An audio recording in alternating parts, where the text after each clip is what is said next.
What's going on, y'all? It's A-Fizzle here. Decided to go ahead and stream the game today, What reason being is because Broncos don't have Russell Wilson today. Cardinals don't have Kyler Murray. And neither team is going anywhere this season, so let's go ahead and do this. Like I said, we got the Broncos taking on the Arizona Cardinals. Broncos riding a 5-game loser streak right now, losing to the Titans, Raiders, Chiefs, Panthers, and the Ravens. Have not won since Halloween weekend, week 8 against the Jacksonville Jaguars. Who, by the way, found themselves in a dogfight with the Cowboys, 34-31. Broncos going to be kicking off in a minute. They also got the Patriots and Raiders getting ready to kick off momentarily as well. How about the Falcons? Got swept by the Saints. They no longer need a head-to-head series. And Slater is probably going to get ready to rain in a minute. Shout out to where you're hiding for being wrong on this prediction. How's that 45-3 ass whooping looking? It's 25-13. But yeah, Eagles still winning though, so I guess he'll take that. How about the Chiefs going to overtime with the lowly Texas? I'll tell you now, if the Chiefs win, I don't want to hear anything in relation to the Broncos, okay? Because y'all needed overtime to beat the Chiefs if that's the case. Oh, there's the score to touchdown. Make it 19. My phone is a little fucked up too. I'm probably gonna take it to get a new battery. So I think the battery just kind of died out. It's no longer working properly. It's been like that all weekend. You can see him looking inside, looking outside, all of a sudden, right in the last second as he breaks back out, he sees Byron Pringle uncovered down by the goal line. Pringle's got his second touchdown in the Bears uniform. All right. Santos, extra point. It is a 5-point game. 2:23 to go. The timeout. The Well, he's not throwing anything yet. Join Fox Sports and giving gifts of inspiration this holiday season by supporting nonprofit partner Up to Us Sports and its efforts to engage and train more coaches in underserved communities across the country. Visit us.org to learn more.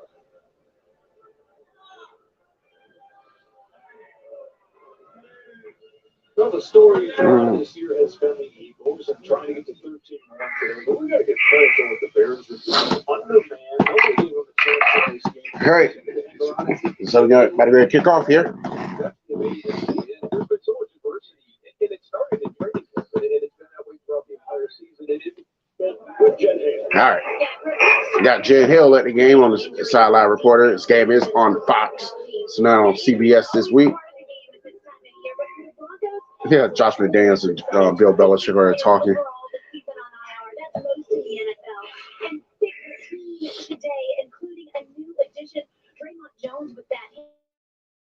Yeah, I did hear about Draymond Jones getting hurt.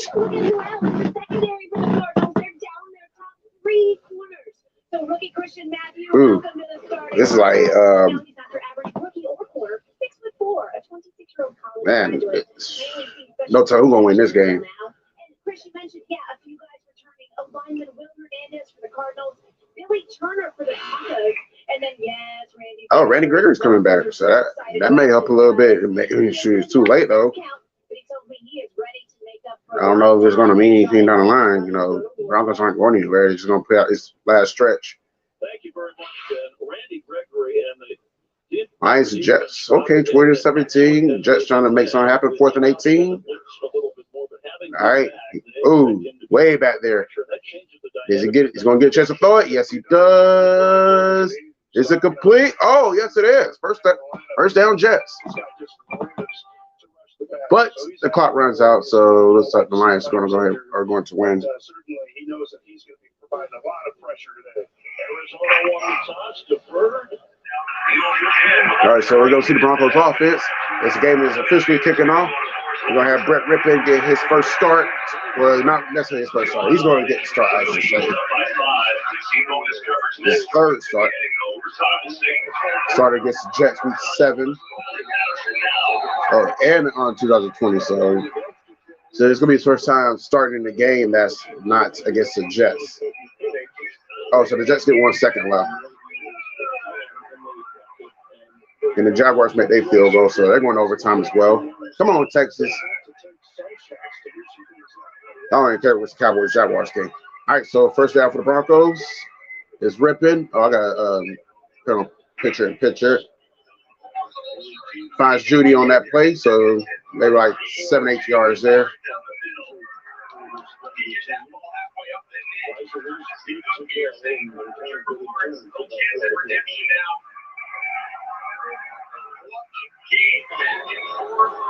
Oh, he missed it.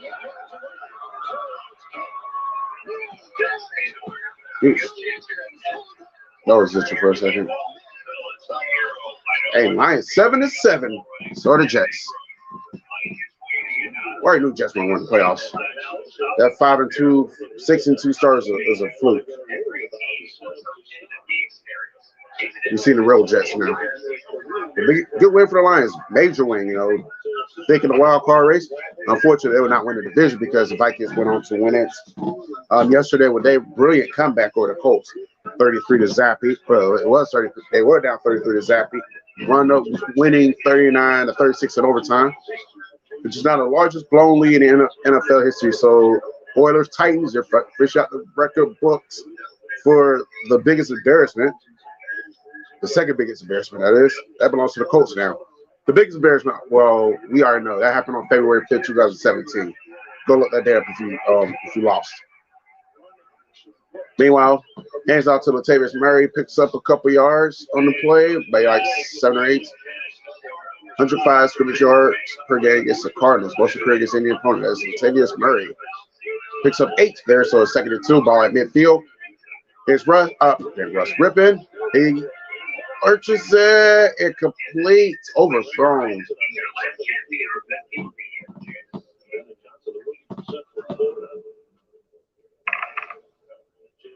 Slitter is so quiet right now.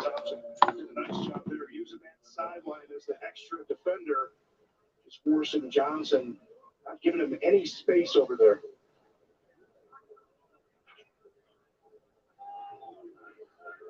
We're down 2. So it's 3rd and 2. Need this first down.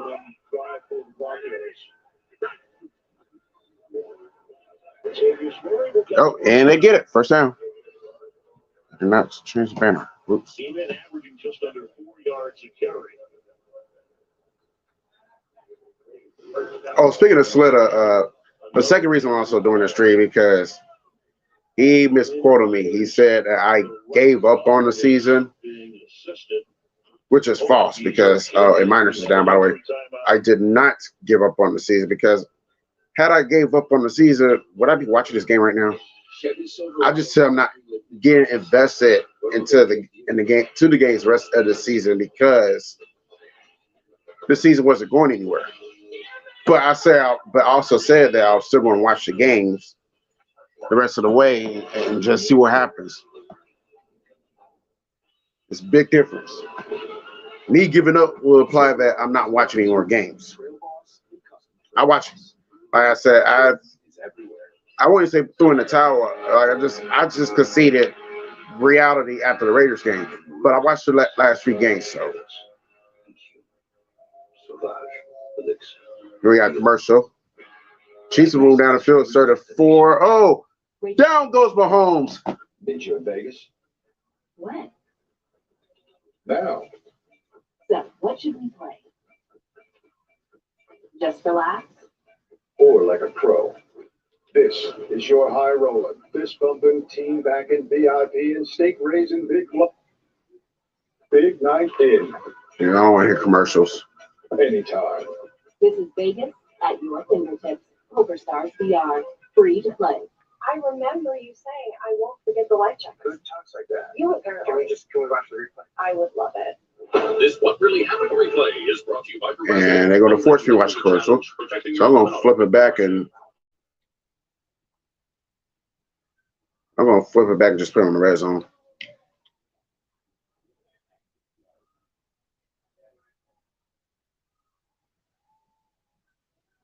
Until the Broncos can come back on.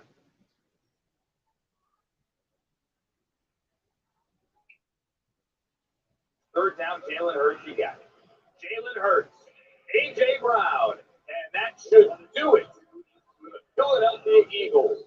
Bears cannot. 25 to 20. A salute. That's the Eagles score right there. From Brown to Hurts. All right, Broncos getting back on now. Offensive line. Yeah, you watch number 77 here, and it's going to be Jonathan Ledbetter, number 93, that's kind of reaching over there and gets that hand inside of the face mask. Quinn Myers looks like they had poked him in the eye.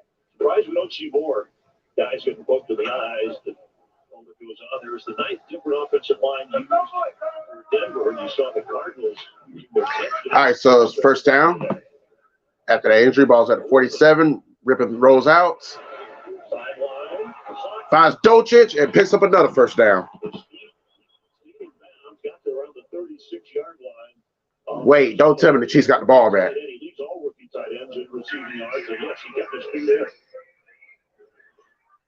Yeah, defenses are really having to account for Dulcich this year. They've nice rollout. To try and get extra people on him. He's got that foot.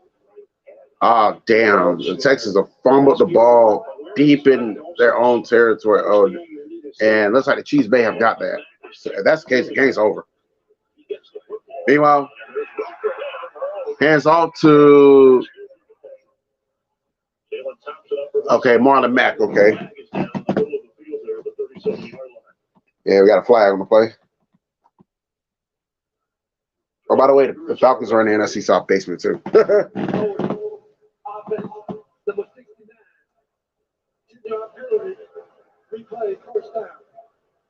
The call is on Tom Compton, who came in for Quinn Myers a moment ago, and the penalties with the injuries have really fouled things up for these teams. Broncos, most penalties fall. Cardinals are far behind. We've heard so many issues with this Broncos team. All right, so it's going to be first and 20. Everything's going to be fine. But from play calling, management, all sorts of issues. Just Rippon, he throws it again. As a complete drop by Jerry Jeudy. You got to have that, Jeudy.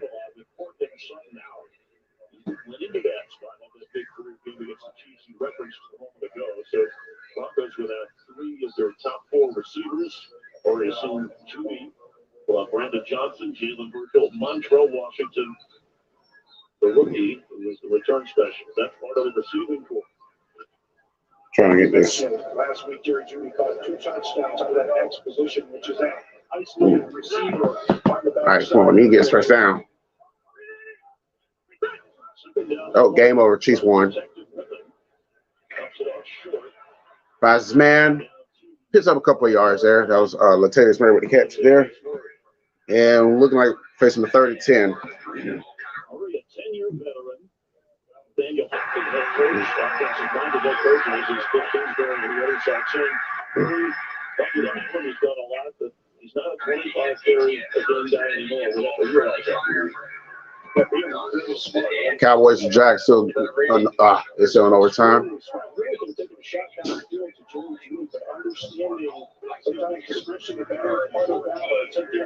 3rd and 8. Just run it, Rip, if you got to. It's about 2 yards, but they're in field goal range, so I'm going to assume that Hackett's going to bring up the field goal unit. Yep, here comes McManus.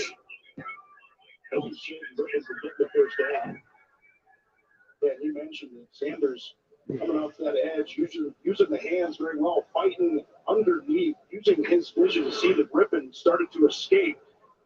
Does an excellent job just coming flat to make the play. Brandon McManus. All right, it's up. Yeah, and it's good. Broncos on the board, 3-0. 24 out of 31 this season. And beyond 50, this is a guy who's good beyond 60. And there's very little win. Rippon leads them the opening drive. They get 3.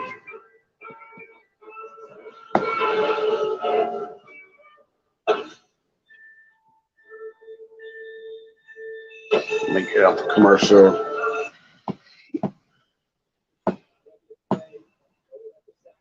Yeah, I went throwback today. Brought the customized jersey. Yeah, it's old as fuck. Whatever. Still repping my. Oh, there it is. Still repping my squad though. Yeah, I already know. I only just wear this around the house now. I don't even wear it out of public anymore because it is old and.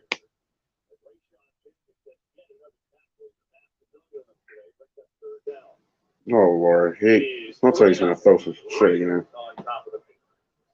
Come on, Slater, stop it, man. Yeah, this is becoming too much, man. It's like he acting like that guy from Bakersfield for real. Like, he's throwing shit after a loss. Like, come on now. You're 51 years old. That okay, Grant, do what you want, but this is not entertaining. Oh, interception. Jacksonville Jaguars. Oh, here's the pick six. Jaguars beat the Cowboys. Anyways, as I was saying.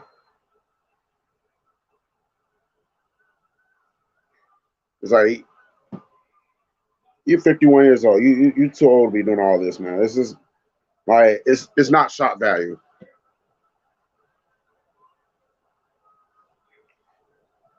But if you want 100 likes, I guess that may help you along the way.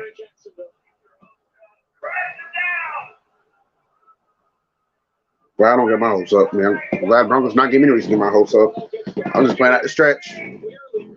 Let's see this All-American rant. As the Jaguars are going to coast to an upset. 27-10, they found a way to lose. Don't tell me he's crying now. Are we ever going to change? No, you're not going to change. Yeah. You're twice as terrible for getting swept by him. Oh my God. Oh my God. I think I'm going to have a heart attack. I think I am. I really do. I think I'm going to have a fucking heart attack. God, jeez. Oh my God, man.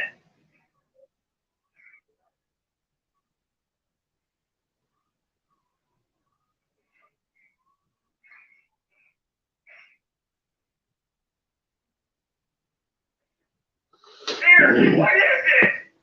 What is it about this team that we can't go to the clutch?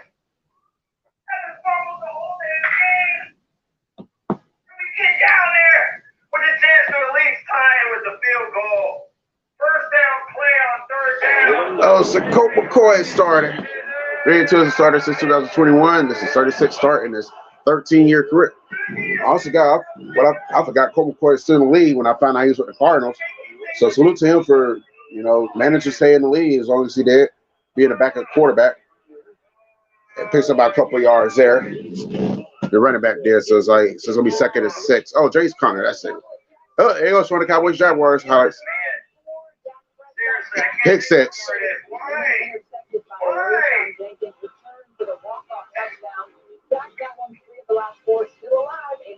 Hey, Jaguars are 6 and 8. Not bad. It's bad, but not bad. At the same time, not bad. All right, 2nd and 7. It's McCoy. He's going to scramble.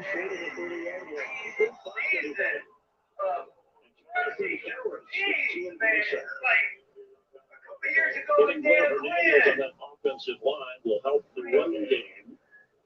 And DeAndre Hopkins, along with Robbie Anderson, AJ Green, Marquise Brown on the offensive side. All right, so it's 3rd and 6. Can the Broncos get a 3 and out? They're capable of doing it. Can they make it happen here? That'll be a good start. We got the Bengals and Bucks coming up momentarily. So are the Titans and the Chargers. It's McCoy. Incomplete. Intended for D-Hop. Bounce off his helmet. So the Cardinals, just like that, they're going to be exiting the field. Stage left. 3 and outs. Incomplete. This Cardinals offense to have to get rid of the ball quickly, and Colt said that he talked to these guys, said that DeAndre Hopkins and Marquise Brown, hey, that ball's going to be coming out quickly. But it looked like DeAndre Hopkins had his head around on that one. All right, there we go. In a situation like that,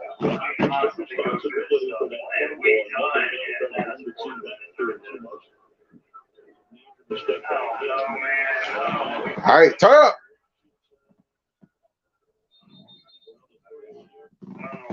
I guess we're going commercial. I feel bad for my chat. So D-Hop must be getting the wicks now. A lot of Will Falcons fans in the chat that's got to suffer. And we're going on commercial break.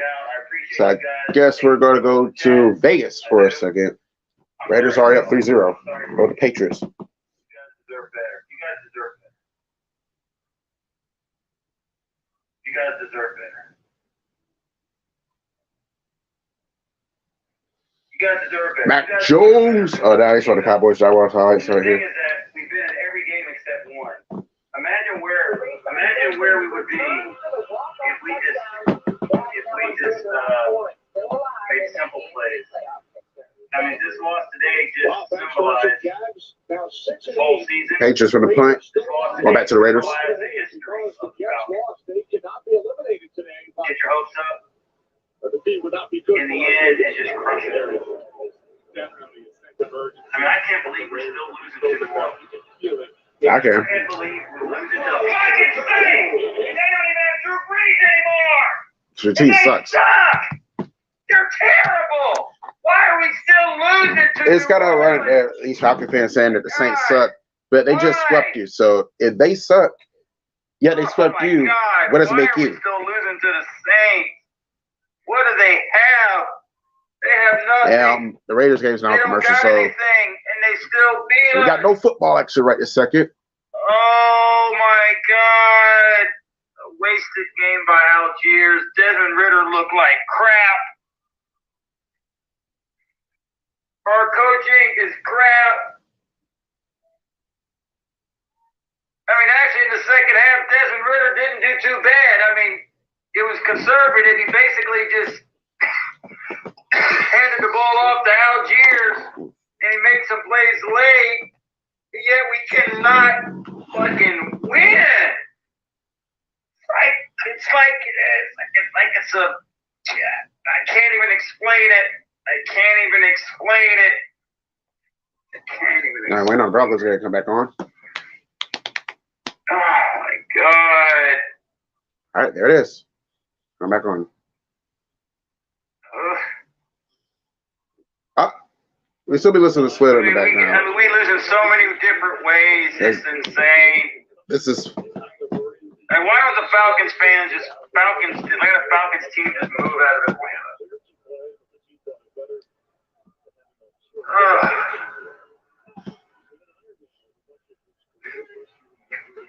Well, I can't wait till we get All right, money. so Ripper, let's see what you do again. Hands off to Latavius Murray, picks up a couple yards. Damn shit, but you want to know what? Does that really matter? We may not even be able to fix it even with the money and the draft picks because we got. I mean, I can't. Yeah, you're not fixing that for years. So. I don't even know what I'm saying. I'm so irritated. Injured quarterbacks got Kyler Murray, Lamar Jackson, obviously Russell Wilson. Stafford's hurt. Trey Lance, Jimmy G, Mike White, which is why y'all seen a little bit of Zach Wilson today, and Kenny Pickett, the rookie out of Pitt. He's hurt. That's why y'all see Trubisky today for the Steelers. Because they came in with a good win over the Panthers, by the way. And Latavius Murray pick up a first down there. Washington. I would like a blowout win. I would be extremely happy with that. If the Broncos can just blow out the Cardinals. I'm not anticipating it. I'm not anticipating it. I'm not expecting it. But I would like it. I would like that. We can't suffer anymore, can we? Yes, you can. You're the Falcons. You deserve to suffer. In Atlanta to deserve a team of history of letdowns. I can tell you. Oh, come on, Ripper Thud. Miles Marlon Mack. Players that aren't even on They're like 5 or 6 yards there. I mean, for fuck's sake. I know why the Falcons deserve to suffer. Oh my It has something to do with history. It has something to do with Atlanta, Georgia. I'm not going to talk like social status history, but go back to the 19th century, the middle of the 19th century. God, all these games that we have get That's the away reason why. this year. It didn't fuck the Braves. It just fucked the Falcons. The interceptions in the end zone. Meanwhile, second and fourth for Whippin. He's 5 for 7 right now, 46 yards. He's already looking poised and comfortable. This time he has off the Marlon. People, you cannot make this up. Atlanta He picks up another first down just like that. They lose in so many memorable ways. Oh, we got Freddie Swain too. Gator Nation, baby. Yeah, I know they lost to Oregon State 30-3, and I'm happy to be here, Bo. And it gets worse and worse and worse. I mean, what a way to lose today. I wasn't really expecting any. I said it was a 50-50 game. Honestly, didn't know how the game was going to go. I was really invested in that game either. I was hoping that Florida could win, but I knew Florida could lose. A lot of people, good chunk of players opted out, so that's why I didn't really see me talk much about the game. It was like you gave a shit. It was cool to make a bowl game, but it's not like it was an important bowl game. So Atlanta's cursed. Atlanta Falcons are cursed. We are cursed to doom to hell until the end of time. Oh my God, we gotta fix this team. Broncos back in Cardinals territory. Ball's at the 44. My God, we gotta fix this team, please. They ripped the Texas side, and they're no longer in Cardinals territory. It will be J.J. Watt. He's gonna Denver next year.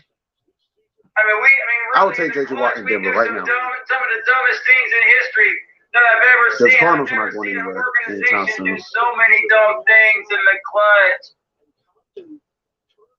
But yeah, Desmond Ritter came here. Boy, he looked great, didn't he? Yeah, right. Stop crying, Slater. Oh my God, there's only one You're a person grown-ass man smiling right now. Actually, two people, and that's Matt Ryan and Marcus Mariota. They're smiling right now. They're like, "Yeah, I told you so." You sound like you wanted Desmond Ritter to kill. All right. Get down to like the 40 there, so that's like 36 now for the Broncos. It's painful in every way possible. Hopefully, you get a touchdown though. We can't do things right defensively in the clutch, and when we do, we screw up offensively in the clutch.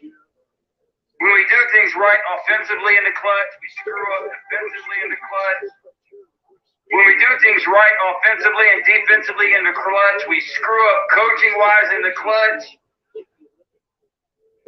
When we do things right coaching-wise in the clutch, we screw up offensively and defensively. All right, so 37, got to fight. When we do things right coaching-wise, takes another second. This time wasn't J.J. Watt. And screw up offensively in the clutch. When we do everything right in the clutch, we still don't lose find the a way best to trophy. lose.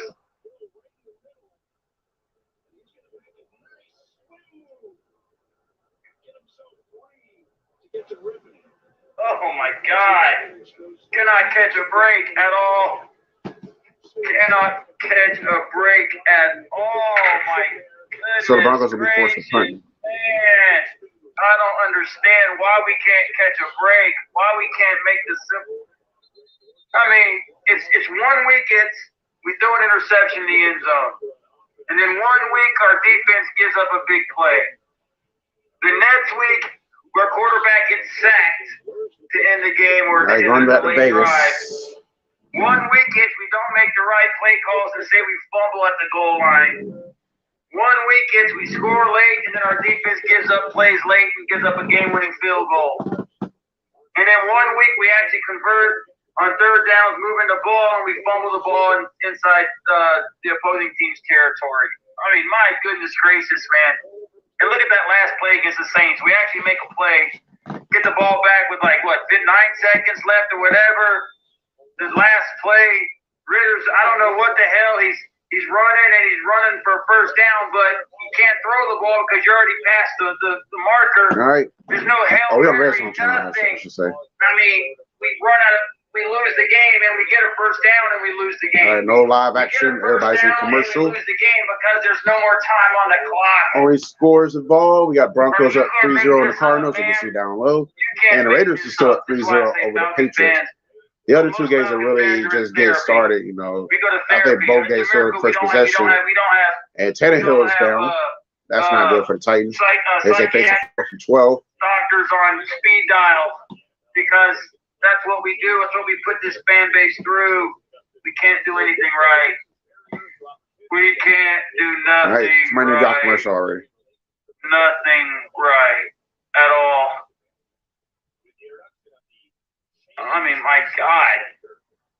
Just look at the losses we've gotten this year. Look at the way that we've lost this year. It is absurd. Ever since that Super Bowl debacle, we have lost in many ways, and it's been embarrassing as hell. You cannot get over it. I mean, you lose to a Saints team that's fucking terrible. You get swept by the Saints, and they're terrible, and we're in last place because we deserve to be there. Oh my God, Jesus Christ! Oh, okay, the Buccaneers on. I think that's a regular TV. Oh, it's not. So who's on regular TV? The 4 o'clock hour. Thanks, Patriots guys. and I'll see you Eagles. later.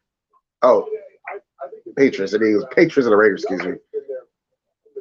Oh, we got Raiders and Steelers on Christmas Eve. Because they on CBS.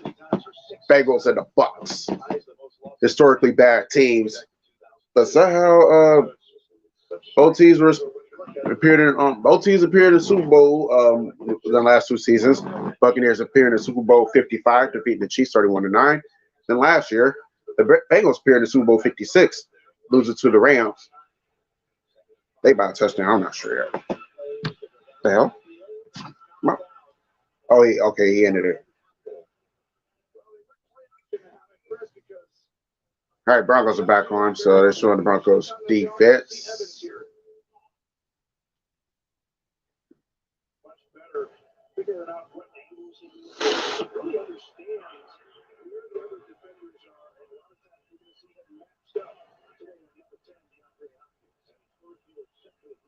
All right, here we go.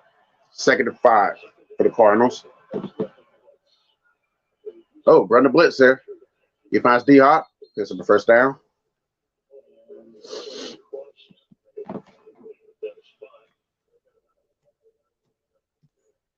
My computer's frozen. It's frozen. This is almost identical to what we saw on the failed third down attempt earlier. And what I didn't talk about is the way that the sun kind of hit his eyes on that one. So he thought he was sick. Another shot at him, ready for the sun.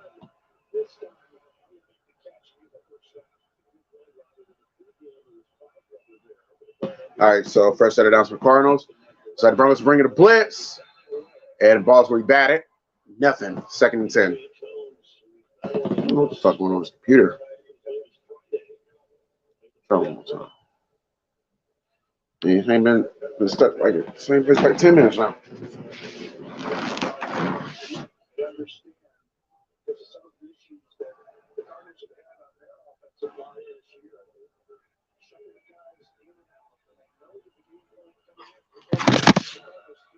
Sorry about that, y'all. 2nd and 10.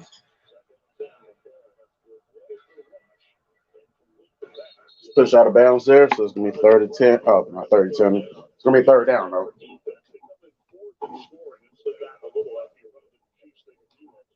They're giving up about 18 points a game, and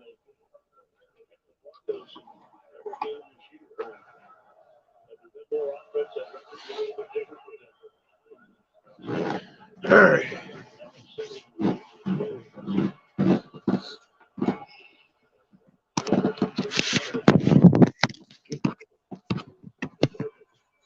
All right, so it started 5. Come on, get off the field, defense. Interception. Was that just? Oh, it is Justin Simmons. Let's go, Justin.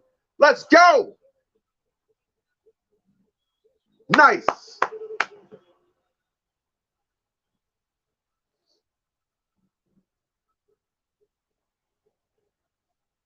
And Cliff Kingsbury like, what the fuck just happened? Your quarterback just threw an interception on 3rd down. So definitely more of that, though. He get more turnovers, defense. In offense, you better not give it back to him. Y'all better score a touchdown right here. Anytime they get y'all a turnover, y'all better score. Offense.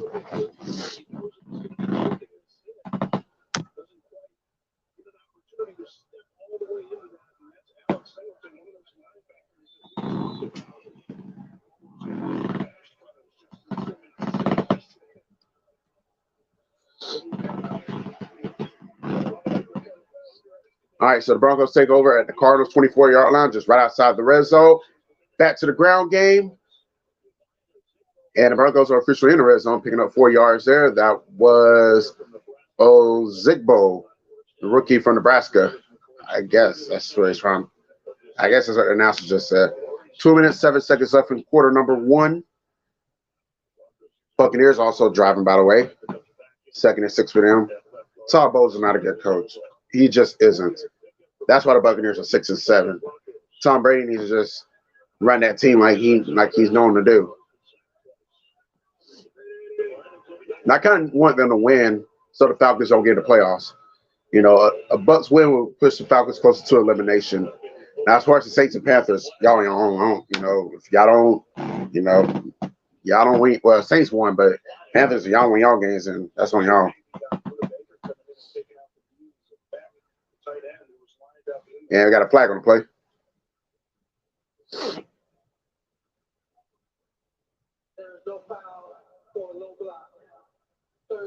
Okay, it was a legal play then.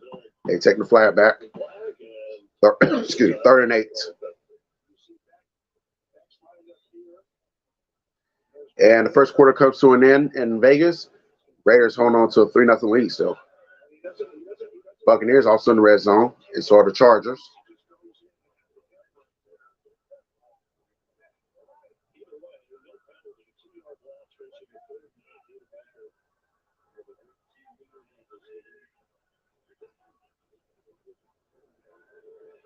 Screen pass. Yeah, the blocks were not set up properly, so he's only able to get a couple of yards. So the Broncos go 3 and out on that series after the defense gives them great field position. So they're going to settle for another field goal. They go at the Staten. What happened to the offense we saw last week against the Chiefs?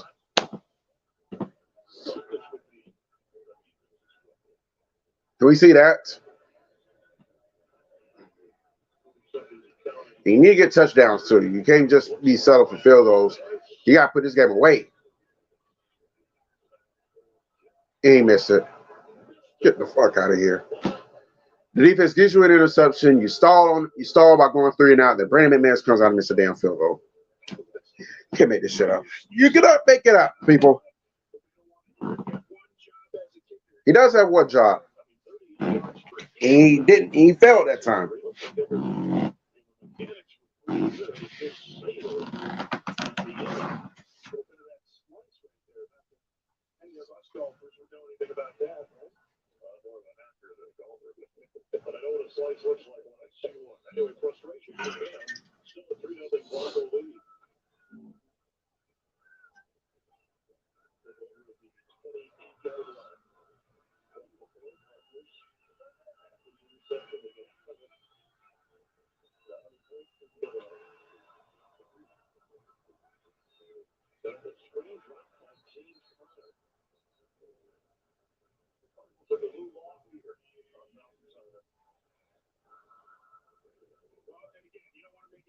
But he is looking back in that area, got the sun there a little bit, but he just kind of turns his head before that ball gets there, gets excited.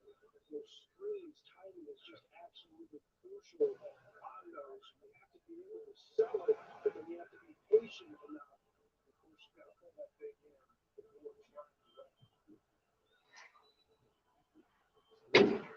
All right, what I missed.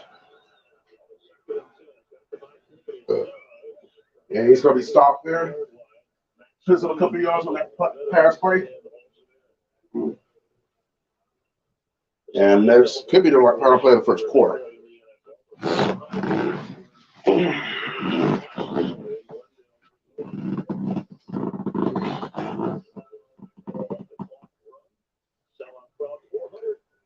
Yeah, that's going to be in the first quarter. Broncos 3, Cardinals 0.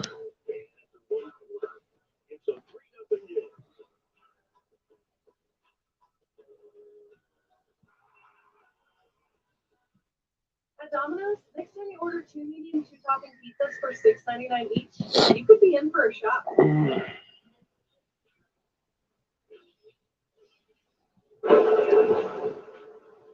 Domino's is now delivering pizza with new electric vehicles across the country.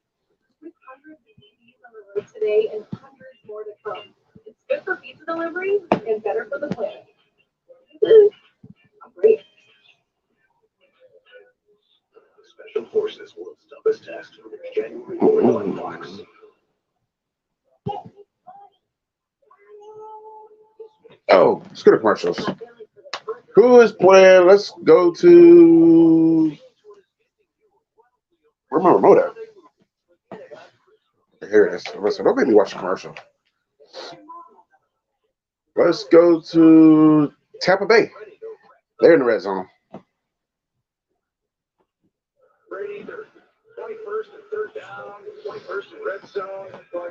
Fourth and 2. Oh, they're going to settle for a field goal.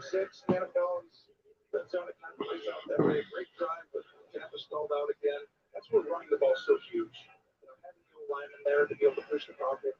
They pick up 7 on that first down from the 11. I'm my computer on at Friday this time.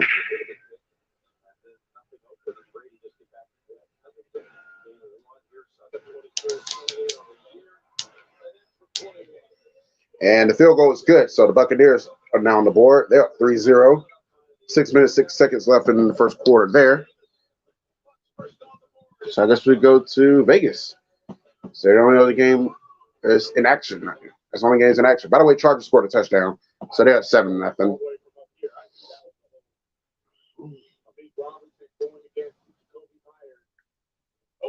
Jumps a little bit on that double move. Holding at the hip with his left arm. Yep, pass interference all day. So I'm at first out for the Patriots. Got Christmas Day basketball, DePaul versus Creighton. And that says at 4:30. By the way, the Broncos will be on Christmas Day, unfortunately. So I probably would not be watching that game like that. And it's also going to be on Nickelodeon. Okay, then. I have nothing. If I do any sort of streams, I may do the Falcons and the Ravens game on Saturday, Christmas Eve, or I may do a college basketball game. I'm not sure yet. Because Slitter will not be able to stream that. Because Slitter's not going to be able to stream the Falcons game, because he'll be working. And we need some I need some comedic pleasure on my channel. So, what better comedic pleasure than doing the Falcons?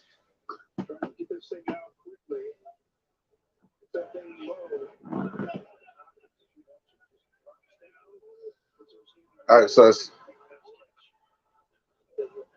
first set it down for the Cardinals. If the Cardinals are going to have a chance in this game, they're likely going to have to throw the ball. I'm not really seeing them being successful on the ground game. I just don't see it. Not today.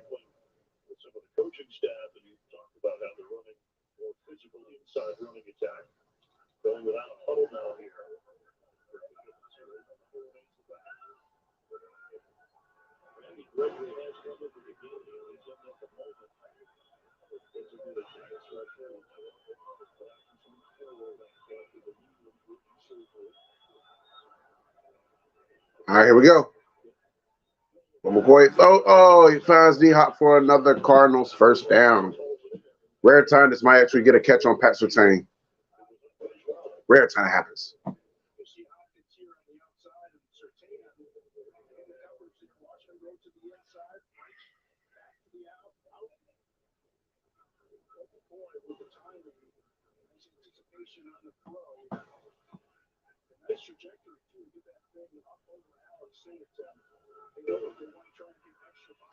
All right, 13 minutes, 17 seconds left in the half. Cardinals now in Broncos territory for the first time today. Goes back to Connor on the ground game, maybe about 3 yards there. So it was probably second and 7. Rondale Moore went on injured reserve as the Cardinals have dealt with their share of injuries. The injury game.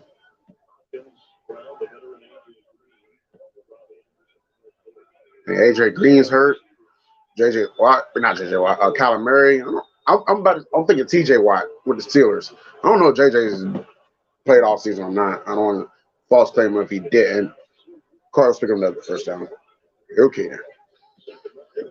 I think the Cardinals may make the Broncos pay for that missed field goal.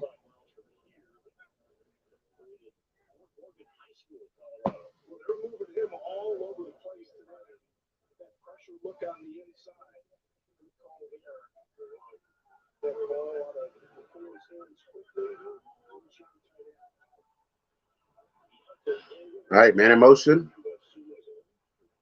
Back to the ground game. And he doesn't get back to the line of scrimmage that time. He actually lost the yard. Cooper responsible for the takedown there.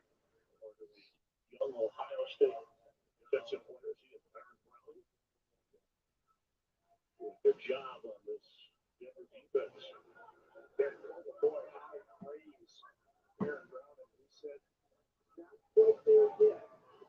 Some of the same attributes that he saw out of Von Miller.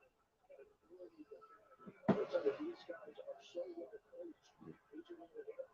coached. Such an excellent job. Always. All right, second down. Ooh, that was close. It's almost off sides. It's gonna be third down. All the games are in action. Patriots still in the red zone there. Titans do have possession, and their game against the Chargers. So we're going to see what the backup quarterback does there. And the Bengals also have possession. That's Jairo Evero, defensive coordinator. I kept forgetting his name for the life of me.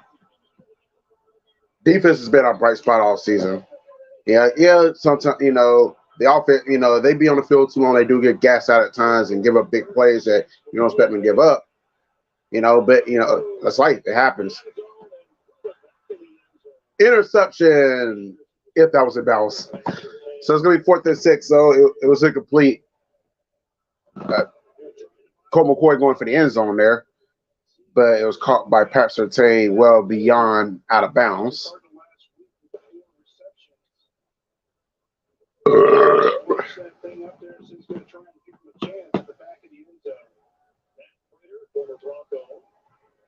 Eagles beat the Bears 25-20. Cowboys lost to the Jaguars 40-34 in overtime.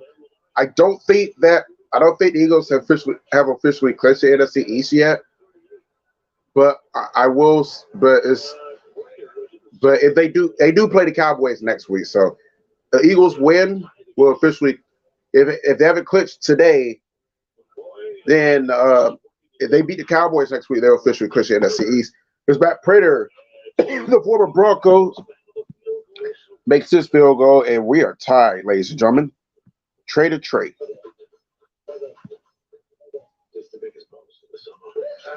All right, we're going to go to Vegas. Patriots trying to make tie it up here now with the field goal. And it's up. That was too easy. Of course, he can make that one. And he does. It's good.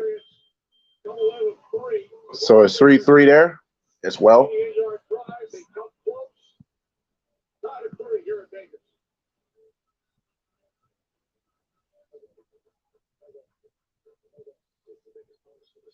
I may pull out the scores out here later. I may wait till after halftime and do it. I'm not sure yet. I guess we'll go to the Chargers game. That's the only game that's not in commercial. Everybody else is. Oh, Malik Willis is it, okay? And he scrambles, picks up the first down, and they're in Titans territory. By the way, Malik Willis, the backup quarterback for Ryan Tannehill, who got hurt early in the game. So they got that big beast back there, Derrick Henry. So if you're going to beat the Titans, you got to contain Derrick Henry. If you do not, if you rev up a big run, you're fucked.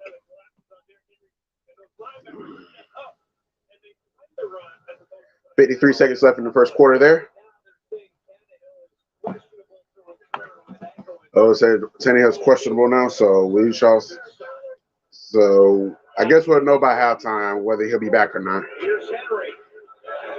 That was a good stop by the Chargers. They do hand it off to Derrick Henry there. We'll stick around. Buccaneers game is back on. Broncos game is still on commercial, by the way. We'll stick around because the first quarter is starting to wind down there in L.A. I know the Chargers are probably happy to no longer be playing at a soccer stadium anymore. Bakers! Yeah, this will be the final play of the first quarter. Ball at midfield, 2nd and 11 for the Titans. Both teams are at 7-6. Titans do lead the AFC South. I was AFC West. Chargers, on the other hand, struggling good chunk this season. Like I said, they're at 7-6, but they're in second place in the AFC West. Chiefs did win in think the Chiefs, they went on to win the AFC. Wait, what's the Chiefs record? 10-3. Oh, 11-3. Or 12-3 now. Oh, 11-3. 11-3, yeah. With an Where's it? smile, everything clicks. It's 11-3 or it's maybe 11-3 or 10-4, something like that. Yeah, 11-3 or 10-4. But and more predictable results. no, I take that back. They did not win the Chiefs did not win the AFC West yet. They were supposed to.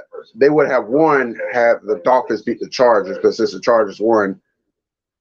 But I think they might have clinched it today though, just by beating the Texans in overtime. It needed overtime to beat the Texans. I can't relate. We beat the Texans in regulation. Yeah, the Broncos only won 3 games, but one of those 3 games is against the Texans in regulation. They need additional time to beat them. And we had our business. And the Broncos held to 9 points. How many points they put over y'all? Like 30 something? 24? Can't relate.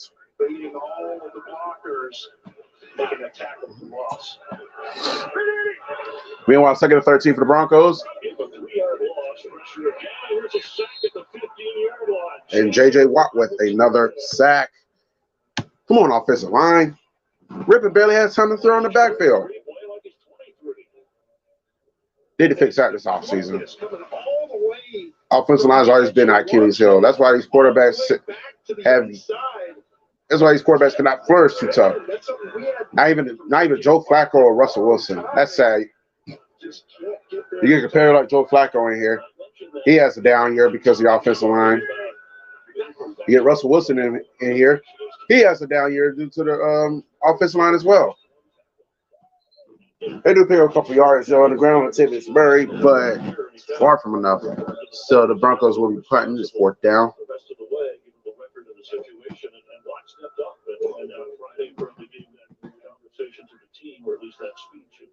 Conversation afterward that really stirred him up. He has a way of doing that. Yeah, he certainly does.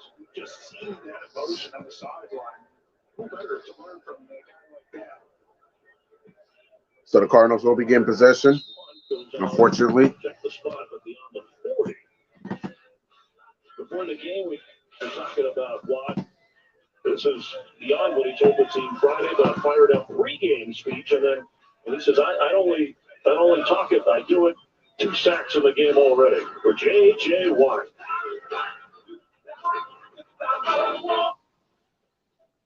I don't know. I can check it. Check this right quick. All right, Raiders game is back on, so we go there.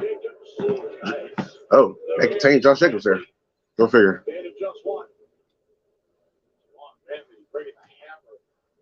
Josh Jacobs, I can hear that all the way up here.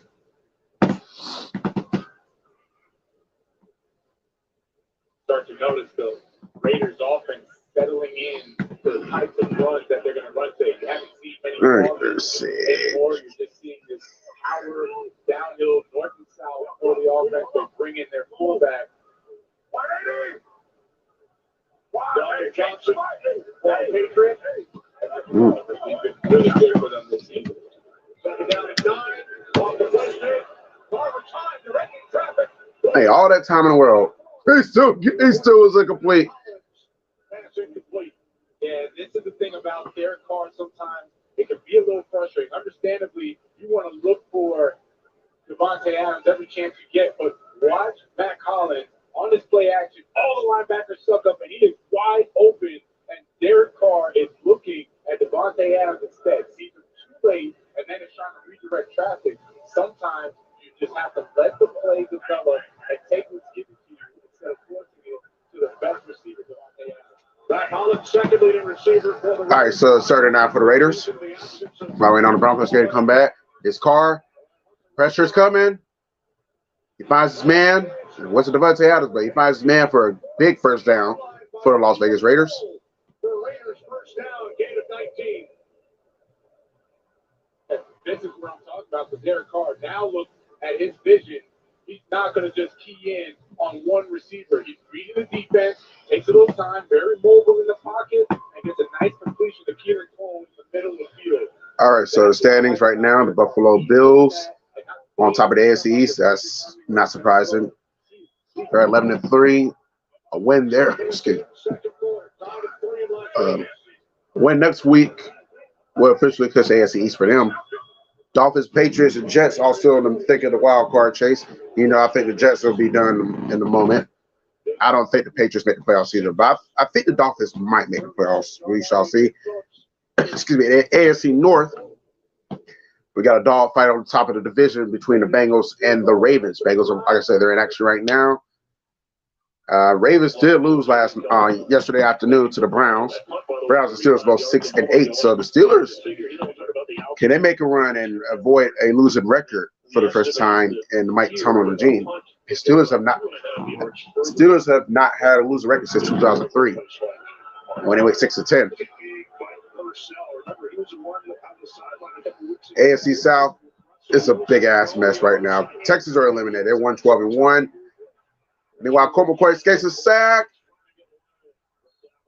Then he was eventually brought down. There's Williams with the sack on Colt McCoy. Anyways, like I said, Texas 1-12-1, so who cares? Titans, like I said, on top of the division with a 7-6 record. Jaguars are creeping up, though. They're creeping up on the come up. And yes, it is official. The Chiefs are the champions of the AFC West for the 7th year in a row. That really does strike a nerve with me. A big nerve. 30-12 for the Cardinals. Heads it off. And he gets a couple yards, but he's nowhere near the first down marker. So the Cardinals are going to punt because they're not even in field goal range. All right, as far as the NFC, okay, I was correct. Eagles, like I said, Eagles 13-1, Cowboys 10-4. If Eagles beat the Cowboys next week, they will wrap up the NFC East. Giants and Redskins still well alive in the NFC playoff race as well. I think the winner, I'll be honest, I think, because they played tonight too, so I don't think it's going to be a tie. I think whoever wins that game, they're going to be in good shape when it comes to the playoffs. I think whoever loses is likely going to miss the playoffs. It's not an elimination. It's not mathematically an elimination game, but virtually it is. Because neither team can win the division, and whoever loses is going to have a leg down. Because they already tied, then you can't. So you can't finish the sweep. So that won't be good. That's not gonna be good. NFC North, the Vikings did win the division yesterday afternoon with that brilliant 33-0 comeback against the Indianapolis Colts. The Colts suck, by the way, 4-9-1. Hope you can keep it clean. They're trash. Hey, yes, the Broncos are just as bad because the Colts beat the Broncos. So if the Colts are bad, well, they beat the Broncos. Just as bad, if not worse. So I'm not afraid to say it. Broncos are a bad team this year. On paper is projected to be good, but the team just underachieved. And right now it's a bad team. It's terrible. This is a terrible season by a terrible football team. And I'm just waiting on it to get better. I don't know when that's going to be, but it seriously needs to get better. This is 7 years in a row we missed the playoffs. That's inexcusable. That's unacceptable. Got to get back to the playoffs. Got to get back on top of the chain. But yeah, Colts are bad too. So it was close though. We couldn't tell if he really got offside because he did kind of. But yeah, good comeback by the Vikings. Lions 7-7. They're definitely in the thick of the playoff race. They won 3 straight. Packers are 5-8. They're not going anywhere. Bears already eliminated. They were eliminated last week, so who cares? NFC West, 49ers have wrapped up that division. 10-4 by beating the Seahawks on Thursday Night Football. Seahawks still in the mix of the playoff race at 7-7. Cardinals and Rams are done. Rams may be the worst defending Super Bowl champion of all time. A lot of people say it was the 99 Broncos. The 99 Broncos team was somewhat competitive. Yeah, they went 6-10. The Rams are not even going to sniff the 6 wins. Even if they do beat the Broncos on Christmas Day, they're not sniffing 6 wins. They may finish 5-12 at best, 4-13 or worse. They may win one more game. I don't know where that one game gonna come, but and do they? They may come tomorrow. It may come tomorrow night. They are on Monday night against the Packers. A terrible game between two terrible teams that no one's going to give two shits about. Underachieving like a motherfucker. And the NFC South, who gives a fuck? All those teams are bad. Let's get it, Self. Okay, Broncos game's back on, so let's get back to Denver. All right, come on, Rippin. And I think it says a complete pass, so it's going to be 2nd and 10. Was the target. Already 4 sacks in this game for the Arizona Cardinals. All kinds of pressure from this defense. Check my mail right quick. 2 sacks on the season, 8.5. Offensive line, y'all got to do a better job protecting Rippin. Can't let him get murdered back there in that backfield. He's already been sacked 3 times. Quick recognition. They have to be careful with this quick passing game. Interception waiting to happen. Another awkward play as Watt gets in on a drop ball and then a handoff to Murray, who just had to gather the ball in. It's going to be 3rd down now. Watt's everywhere. So he's at the game. Can't believe how many fans are still packing out the stadium. I can. No chance. There's, one thing about our fan base, it's been a rough. We all know it's been a rough season. It's been a rough couple of seasons lately, and we do want to see this team put a winning product on the field soon, as Broncos go 3-0 again. But at the same time, it's like it just goes to show like win, lose, like in all kinds of weather. I got to steal from the Gators right quick. All kinds of weather, this team's still gonna support. This fan base is still gonna support that team no matter what. We just want to see better results. So I'm not surprised that the fans still packing it out. Because like the fans could easily because I feel where you're coming from too. Like the fans could easily say, you know what, fuck this game, fuck the season. I'd rather get my tickets to a Cardinals fan, have fun. So I can understand. As the Cardinals will get possession when we get back on the other side of commercial.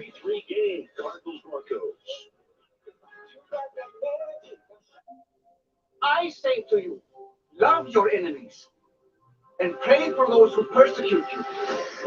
Boy. All right. Raiders got a touchdown. Boo, who cares? Todd Bowles sucks at coaching, by the way. I probably said a good chunk. And the extra point is good. So it's 10-3 in favor of the Las Vegas Raiders on top of the Patriots. And I'm still laughing to this day because it's been 20 years and they still mad about the tuck rule. Get over it, Raider Nation. It's 20 years ago. We love our new home. There's so much. You got revenge in 2002, beating them in Oakland, and you managed to go to the Super Bowl. Yeah, y'all still mad about that. Not like y'all gonna win the Super Bowl anyway if y'all did get past the Patriots. So let's be real. That's why Broncos country and Chiefs Kingdom and Charger fans laugh at y'all. Bunch of yesteryear fans' asses. All right, let's go to Tampa Bay. That's the only game's on right now. It's a backup right tackle. Knocked down incomplete. Bro, when Simmons picked it off, the house was rocking. How you think I felt? Like, man, it was like, because like we're looking at a situation like the Ravens game. It's like the defense doing everything in its power to win this game, getting turnovers. That was a great interception by Justin Simmons. Yet the offense stalls. They go 3 and outs. McManus goes out for the field goal, and he fucking misses it. It's like, come on now, offense and special teams. The defense is trying their best to win this game for y'all. Don't let them down. Meanwhile, the Buccaneers are going for it on 4th and goal. Here's Brady.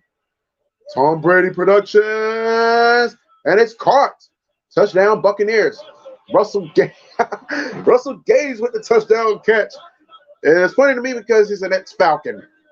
So anytime former Falcon players do well on other teams, it's funny because it's like sticking it to them. And they go set up for the extra point. I'm sure they're going. That's what they're going to do.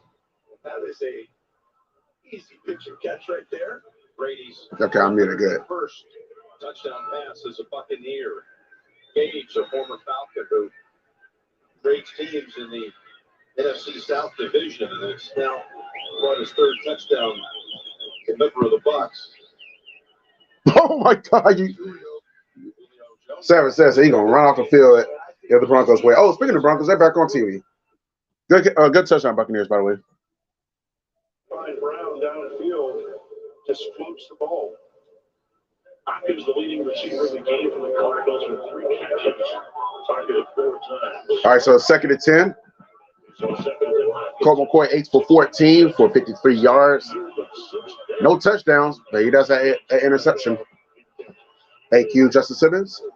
I hate that the offense did not reward that interception by scoring some points. All right, let me see if I can put the scores on here now. Fun to watch. They don't give you any room to run around. This is the outlaw Josie Jewell, and Ashton, what do you love most about the Oh, good stop defense. Defense. So what about when you can shed a blocker and then make 3rd down. Ball's at 39. By the way, McCoy finds his man. Not gonna be enough. 3 and out. Of the first down. K'Wan Williams, the nickelback, was there. Cliff Kingsbury. This is his 4th season as the head coach.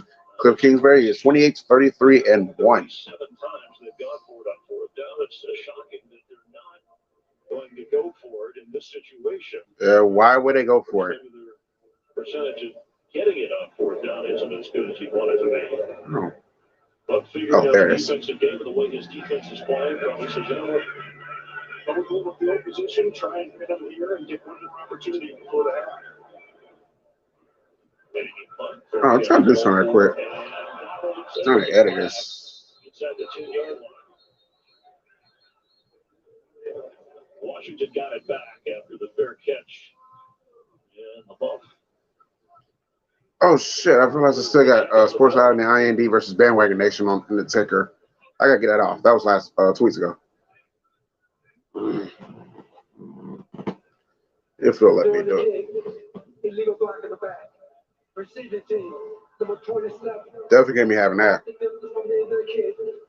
First time. He sound like he has some sore. He sound like he has a sore throat. Come on, Damar. You can't be doing that, dog. And then the bump in recovery. Can't be doing that. Okay, don't like him be able to change it through there. Back inside the 5. Spotted at the 4. Each team all 3 timeouts. So the Broncos are going to start.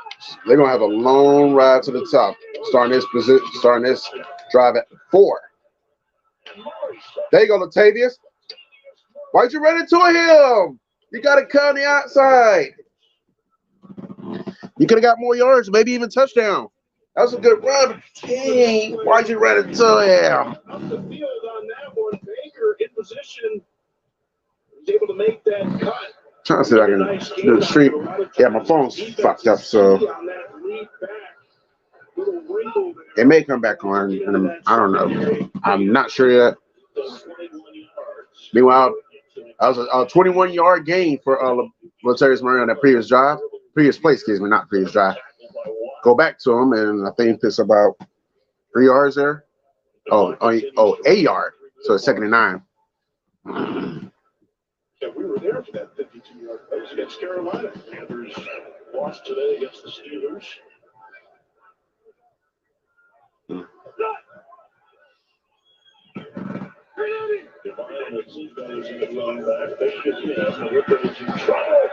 And Rippon is sacked yet again. That's the 4th fucking sack. Come on, offensive line. This man you're not getting this man time to throw the ball. Thank you, Chris. Meanwhile, they're showing the Derek Carr touchdown pass. Who was it, Devontae Adams? Oh, Darren Waller this time. Raiders up 10-3. Buccaneers up 10-0. And the Titans just scored a touchdown, so they're 2 point away for tying it up there.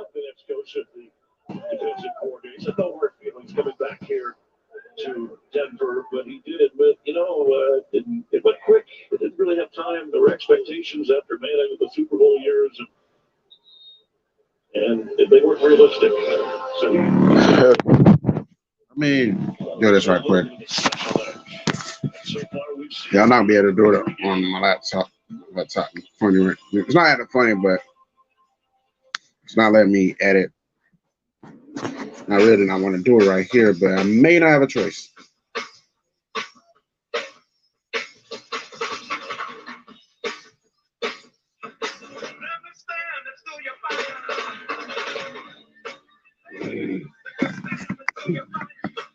All right. Okay.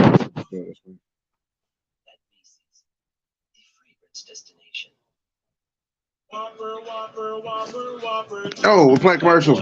Oops. No commercials.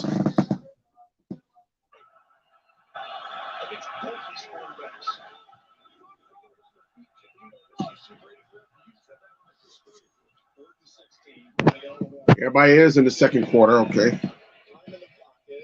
Put the scores up here for the other games. I guess I'm going to edit it this way. Well, this is a very different Buccaneers defense. Wingfield 31 is back. Ryan is back 26. Got David healthy. Wingfield right there. And these guys are difference makers. They're still missing Dean. When Peter comes back, when Dean comes back, this defense is still a championship level defense. They have not had the healthy together yet this year.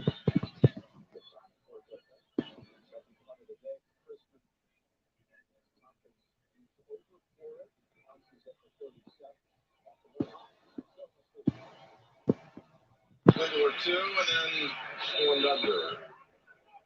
36, 54-yard punt. All right, Bucks. So efficient so far. All right, Bucks.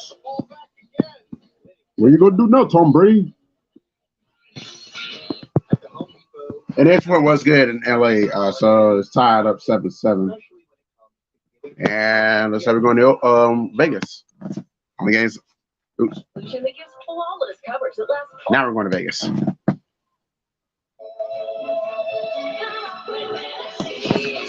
Wait. That's not Vegas. But never mind. We're going to Denver now because the Broncos game's back on.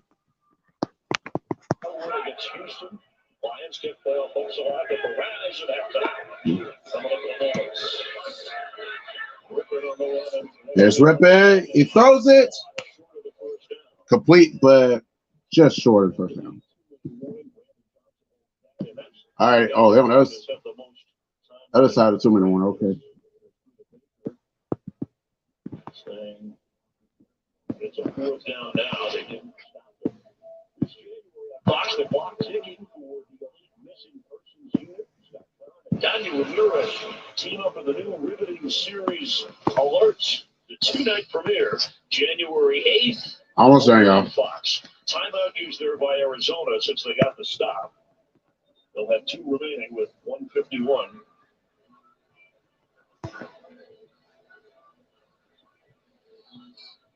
We'll update all the earlier scores in just a few moments. Mention the Chiefs victory.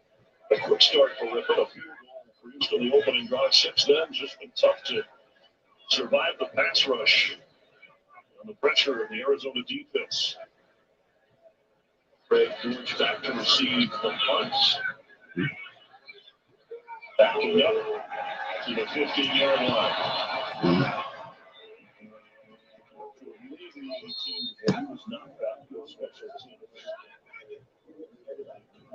NFL. The Niners and Brock Purdy leading them to victory and clinching the NFC West. Vikings, the historic comeback down from 33-0 to beat the Colts and in the cold against the Dolphins. Josh Allen, some magic today. The Chiefs, another AFC West crown and a struggle, but they got through the Texans. Interesting. Talk about Red Ribbon. Purdy to go in Boise State. All right, so Cardinals will get the ball. They're going to start this possession at 19. Everybody's Nice. Everybody's in action right now. Oh, incomplete. He should have had that catch, though, in all seriousness. I'm glad he didn't, though, but he should have. Second and 10 now. Cardinals with 2 timeouts. But they've been giving Colt McCoy time to throw today. We've seen a couple of high throws. You see this one right here to Marquise Brown, just throws it behind him. His timing is just a little bit off. Meanwhile, the Denver defense with 12 interceptions this season. 4 of those by Justin Simmons, who has the one today. They didn't get any points after they left.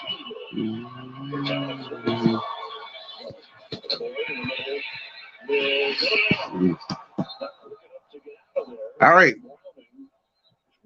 Tell me that's a sack.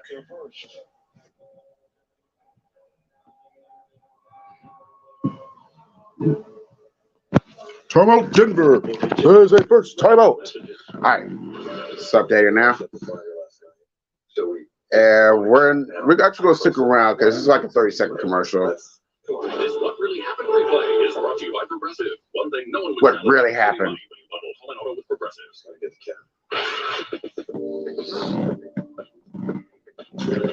All right, nobody's in the red zone quite yet.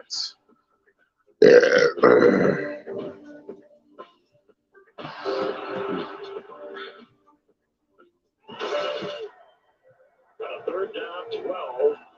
McCoy. The 100 Club. Tom Brady's pass touchdown by team. 541 with the Patriots, 101 with the Bucks. And by the way, they're still the top of Sue, Julio for that Buccaneers. They may come to an end next year. Next season. We shall see. I'd say next year. It's going to be fourth down for the Cardinals, so they're going to be punting. So the Broncos will get one more chance to put some points on the board before halftime. They better not disappoint either. The second half. Boy, neither. We talk about not having much of a run game. It seems like either quarterback is having time to really get comfortable with throwing. I think Colt McCoy's had a couple of opportunities. We've seen a couple high throws. We saw that throw behind Marquise Brown there. And I think the important thing about trying to maintain that balance, trying to run the football when you have offensive lines like this that have shuffled players around against stout defensive lines, you have to try to stay balanced. What a punt. 2 sacks. Cardinals have. And looks like the Broncos will start position at the. Don't touch it. Yeah, you can't do that. That's against the law. Not against the law. That's against that's rule. Coming up at the Verizon halftime show, we'll replay the highlights from today's game and review the biggest plays of the half.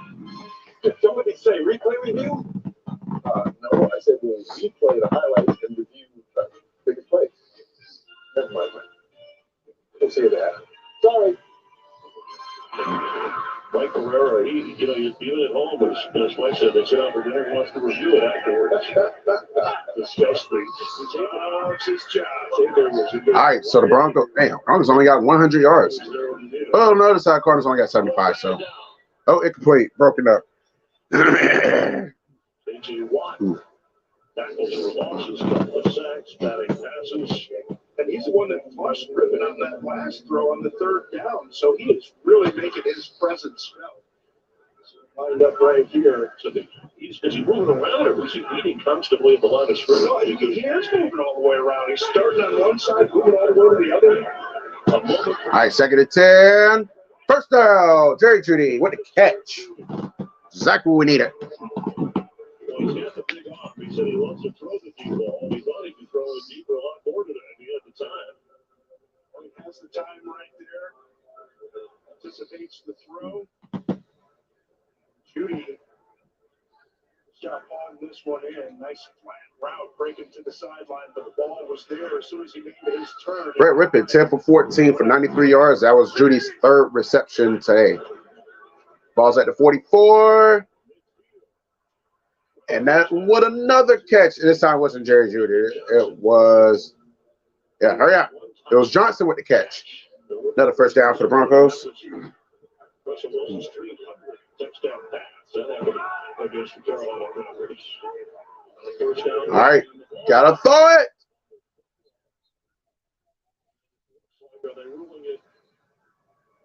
It's a recovery by Mike J. Sanders. He's saying he is down. Let's see how the officials read this. It's a fumble and a Cardinal recovery, but they Damn. call him down. The rule of the field is a fumble recovered by the defense. First down, Arizona. So we're neck and neck with the turnovers now. Sanders was acting as if he wasn't touched. But guess who caused the problem for Blake Rippon? Well, who else? It's J.J. Watt. As he's going by Rippon here, said, hey, I'm going to be going by him. Just go ahead and take a swipe at the ball, working against Compton there, and just smacks that thing right out of there. Play after the Myers eye injury. Yeah, we need to get some points on the board, man, before halftime. Recovery. 38 seconds. 38 seconds. I think he was saying he wanted the clock reset to 38 seconds, which they have done. Cliff Kingsbury's defense coming up with a big play, and now a chance to get some points before the half. And the Cardinals will receive the second half kickoff. I see keep it from scoring at this point. Denver brings extra pressure. It's the 45, going down and away. Came in with 56 catches and scored today.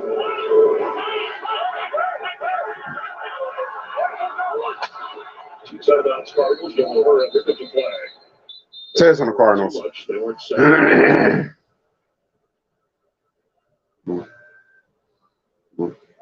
Yeah, I think this is going to be on Hopkins in the slot. He's trying to line up in that bunch formation. We're still moving at the snap.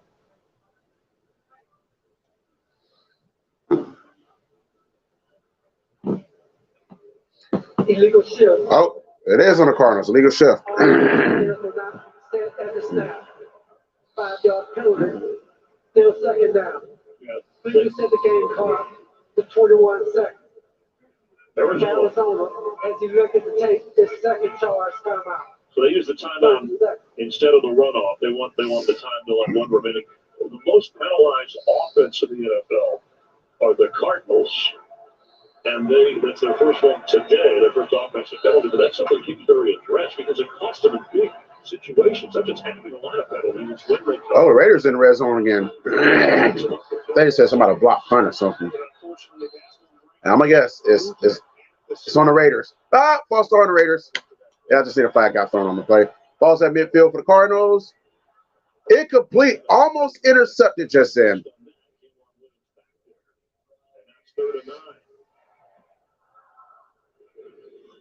That's a lot of high throws that we've seen. That's 3 misses high. We've seen a miss behind. And It's good, Afterville.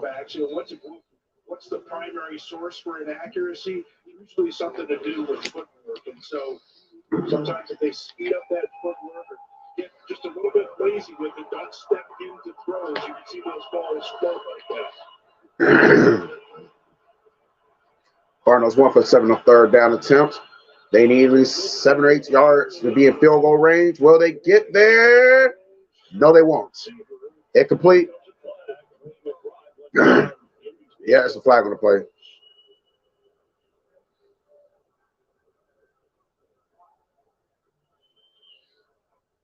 Pass interference. Get the fuck out of here. I'm starting to not like this. I'm starting to not like his punk ass. He like a bitch anyway. That one's going to be on Bassey, but you're right. There are a couple of defenders right there. Quan Williams also in the area. Bride just trying to fight through both of those guys. And to me, it looked like those guys kind of had their positioning with Bride just trying to work through both of them. I'm not so sure would have thrown that flag.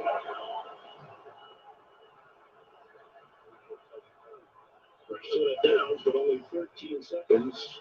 To go a little closer for a field goal, and then you go for the big one. So the Cardinals definitely field goal range now. And they're probably gonna keep it on the ground and just take the field goal. With that one time out, they'll use it and try and set up Matt Prater. Two-time Pro Bowler. Mentioned the all-time leader in 50 yards plus in field goals.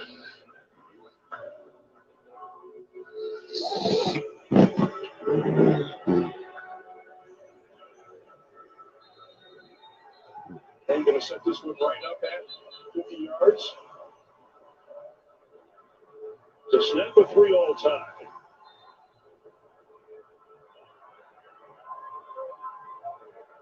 Prayer hit from 45 earlier. All right, Prayer hit with the field goal.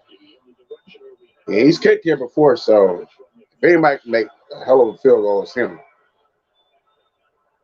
It's up. And it's good. 6-3 at the half. The Cardinals take a 6-3 lead. He's kicked at least 50 field goals or more. Field goals, I should say 50 yards or more in 15 straight seasons. And a check on the first half stats brought to you by Mercedes-Benz from the J.J. Watt Show. Yeah, it certainly has. You can see the numbers right there. And remember, its defensive lineman breaks Zach Allen out this week. A battle of field goals here in the Mile High City, the Verizon halftime. All right. Again, you're watching the NFL on Fox. That fucking sucks. Almost down at the half. Welcome to the Verizon halftime. The network America relies on. And the Cardinals are getting the ball back to start second half. Halftime show when we actually will show you some touchdowns if you haven't seen it in the first half. There's Kirk being funny. Josh McDaniels on your left. Las Vegas Raiders head coach used to be the offensive coordinator for New England. Head coach Bill Belichick, welcome back. Darren Waller been out since what? Week 4, week 5 with hamstring. There he is, touchdown from 25 yards. 10-2-3 Las Vegas over New England. Joe Burrow going up against Tom Brady, the greatest quarterback to ever play the game, and a lot of people's eyes, probably mine too. There he is finding Russell Gage on a 1-yard touchdown. Tampa Bay 10, Cincinnati what? What do you know that hurts? Yeah, I said it. I did. I said it. Okay. I love it. That's great. I love it. Here's another guy I love, Justin Herbert. He hands off to Kelly, a Joshua Kelly run of 1 yard straight up the middle. It's 7-0 Chargers. And then back comes Tennessee. Ryan Tannehill left with an injured ankle. Carted off, actually. Then comes back in. Tennessee 7. Los Angeles Chargers 7. Dak Prescott, the Cowboys can clinch a playoff berth with a win. Did you hear that? With a win, they clinch a playoff berth. Overtime. Prescott, the pass is deflected. Sean Jenkins, 2 interceptions on the day. This will return for the touchdown and the victory in overtime. 40-34, Jacksonville takes care of the visiting Dallas Cowboys. Jalen Hurts, no touchdown passes on the day. Kind of like me when I played, no touchdown passes. There's a blitz. When you blitz a safety and there's nobody in the middle, the great call is a quarterback draw. 22-yard touchdown, Howie. 3 rushing touchdowns on the day for Hurts. 25-20, Philadelphia wins. Kansas City, Patrick Mahomes. There you go. This guy kind of plays like you, Howie. About your side. Raiders a score. And after a quarterback fumble in over at Davis fumbled the ball in overtime, and then the Chiefs take it, and McKinnon rushes it in. But 26 yards out, scoring a touchdown and a victory for Kansas City 30-24 over Houston. And Jared Goff to the Notre Dame tight end and second-year man. That is Brock White. That's a great call. Everybody went running to the right. Everybody went to the right. Delayed the tight end across. He goes across right. Does a little simple 1-yard pass. Goes to a 51-yard touchdown. Jets lose their 3rd straight game. 20-17 and wake up America. Detroit is now 7-7. St. Juan, so do the Steelers. Let's talk about this game. And Michael, with 2 backup quarterbacks, I guess we shouldn't be surprised to see the picture of trouble so far. We'll talk about that. All right. I'll be right back after these messages. Raiders just did score. And I'll put on the red zone. You said, Kurt, it's all about defense, especially when you have 2 backup quarterbacks. The best thing you can do for a backup quarterback, give them a run game and give them. So leading by 14 for the Raiders, that is not a good thing. Look it up, folks. They're like 0-4. Okay.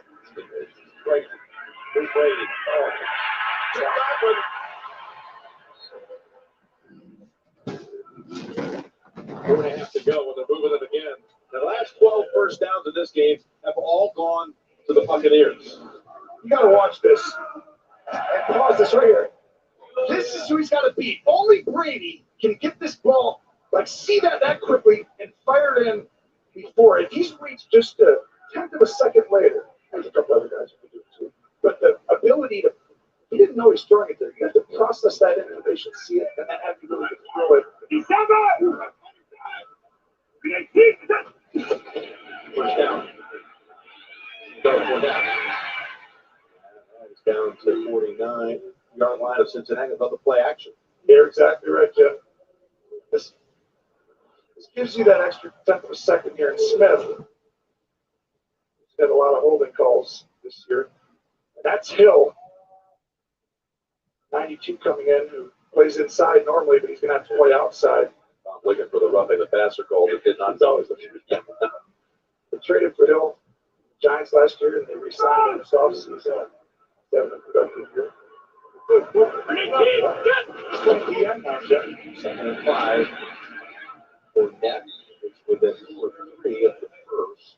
Hill making the tackle. Yeah, as you said, they traded for him last year. They liked him so much they signed him when his contract was up at the end of the year. So, you know, that's a pretty good combo. If you talk about Hill and Reeder, you got Hubbard and Hendrickson healthy. But they're high on Joseph Osai, the second-year player out of Texas. Yep. Cam Samples in the game as well right now, 96. And that's the thing. There's so many guys like this. You got Logan Wilson, Brad Bates, Bell. They're all really pretty good. That's why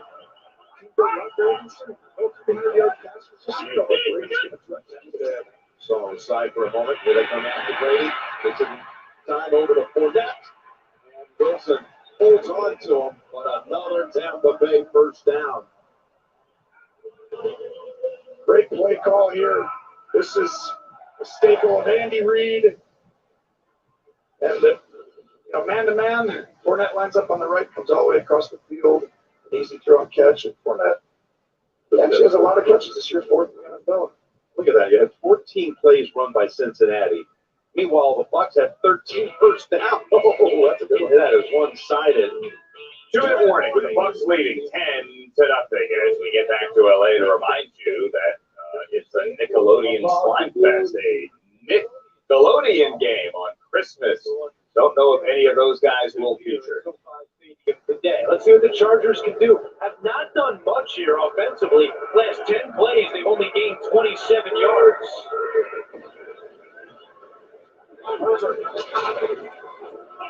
It's complete. Eckler pulls it in.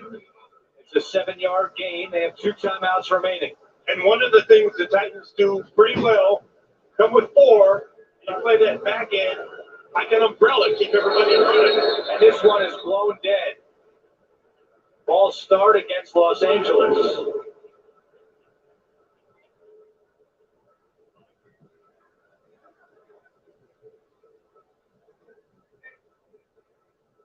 Third year as a referee for Lane Clark. Ask him if he wants to use a timeout or have 10 seconds to run off the clock. I'm Andrew Siciliano. Thanks for sticking with us today here, Week 15 of the Red Zone Channel. Coming up, highlights from our earlier action. Good action. 2 teams able to clinch playoff spots. Both of those games went to overtime. How Kansas City pulled it out in Houston and how Dallas let it slip away in Jacksonville. Those highlights coming up momentarily. Set to 135 and subtract 10 seconds to 125. All right, so Staley decides to keep the timeout and lose the 10 seconds. Don't forget, Verizon halftime is coming up. Scores and highlights on the Verizon halftime report coming your way. Second down, Andy Herbert receives one. And that's good for a first down.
All right. All right. So we're back. About to be back in action. Third quarter about to start up. Patriots, Raiders at the half. And the Titans just got an amazing interception just now. We'll throw one up in the end zone to Mike Williams. Worst case, we'll still get the field goal. We got Saturday doubleheader: Seahawks, Chiefs, Giants, Vikings, Falcons, Ravens, Lions, Panthers, and then later on in the afternoon, Eagles and the Cowboys. That's next Saturday on Fox. In replay. If it is an interception, it's the Titans' first takeaway in their last 5 games.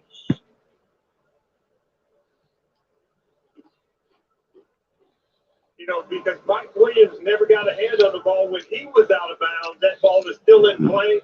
If he had touched that ball somehow while he was out of bounds, then the play was Interception, touchback, first down, Tennessee. According to Kingsbury, and then do better on second down. That's what's really affecting Colts timing. And don't forget, 10th offensive line combination this week, and they have had no time for a padded practice on a short week. So it's a tough challenge. And to your point, Robert, about it being cold, you can expect it to drop a little 5 degrees this half as the sun goes down. Certainly something to watch. Stay warm down there, John. Only 87 yards. And the Chargers game is going to halftime now. Cardinals going to start his second half possession at 25. McCoy.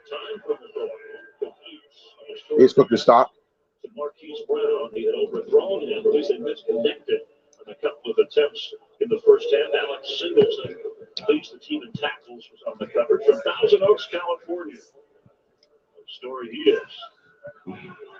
Here's in the league and battling hard to get a start and lead this Denver defense and tackles for Oh, a bobble catch, but no, so it was a catch. But not enough for the first down, though. So it's going to be third down. Maybe like 3 or 2. Couldn't find another target, steps up into the pocket, finally gets that ball up there for Williams. He's able to pull that thing down. You know, it's the Denver defense, I think, affecting McCoy because what Kingsbury said, we're on the same page. He could be a coach the way that he has seen the game and calls the game, and he handles the plays that I said, and he has freedom to change things. We trust him that much. So far, the third down 1. Only 1 out of 7 on third down so far. Damn, he got first down. For the first That's down, up. the 36-year veteran, who, if you remember, going back to the Browns, he was in the 49ers, the Giants. And he is down in pain. Also, Kelvin Beachum, who's been really the only healthy mainstay on that offensive line, is also being checked on. Oh, I got some comments. Ed DeVille says, David Slitter is soft. He timed me. Oh, we got an injury, by the way. Looks like it's on the Cardinals. Joel says on the Broncos. Never mind. Thanks for helping me out. It said we needed another injury. Customer service over the phone or on the Progressive app. Pretty much anywhere. He said, David Slitter is soft. He timed me out for saying the Falcons suck. I was just talking sports. Or at this coffee shop. Why would we go to You was in his live stream today? I didn't see you. So it's one of these places going to be like, oh, then? Right. And Slitter says, oh, it's good, Slitter. He says, no, you are an idiot, AL. Huh? You did it.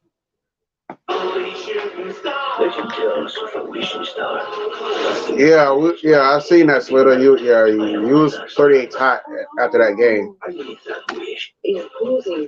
Asking for help. I actually played your rant early in the stream. Whenever I come up with you, things go wrong. Meanwhile, the Bengals and the Buccaneers are finally going to halftime. Bengals do tackle on the field goal, so at least they won't be shut out going to that. And every team is scored in this hour. Not this hour, but every team is officially scored in this on the 4 o'clock window. And the Raiders game is going to come back on for halftime. Had a couple good runs. They got away from it, and that's when the errors started happening offensively. Then defensively, I need to see a Matthew Judon, a John Uche. I need to see or hear their names, their presence felt, because right now it is very quiet. I'm changing the score. I do see I got comments coming. Really frustrated with the way that first half was played. I asked him about the missed opportunities in the passing game. He paused, shook his head. You got Shannon Spake on the sideline for the Raiders and the Bucks. Broncos and Cardinals got Jen Hill, and the Buccaneers and the Bengals got Tracy Wilson. I mean Wilson, not Wilson. It's not like I said Wilson, but not sure who's the sideline report for the Titans and Chargers part yet. We'll be finding out on the second half begins. Nice one, Shannon. Okay. Run the 25 and Stevenson. The Patriots do have the ball to start the second half. Oh, I got to put third quarter. 2-yard line, gain of 7. So the Patriots trailing 17-3. Oh, man, a flag came out. And there's a flag. My guess is on the Raiders. There's Corbett.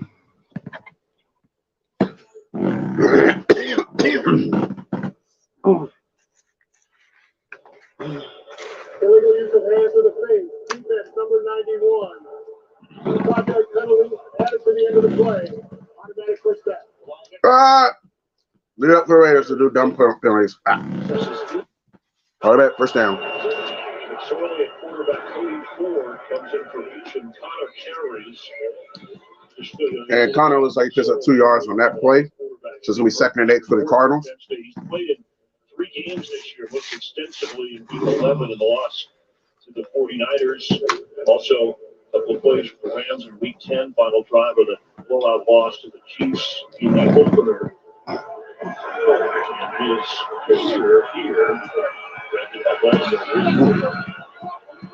Screen frozen again. I don't like this.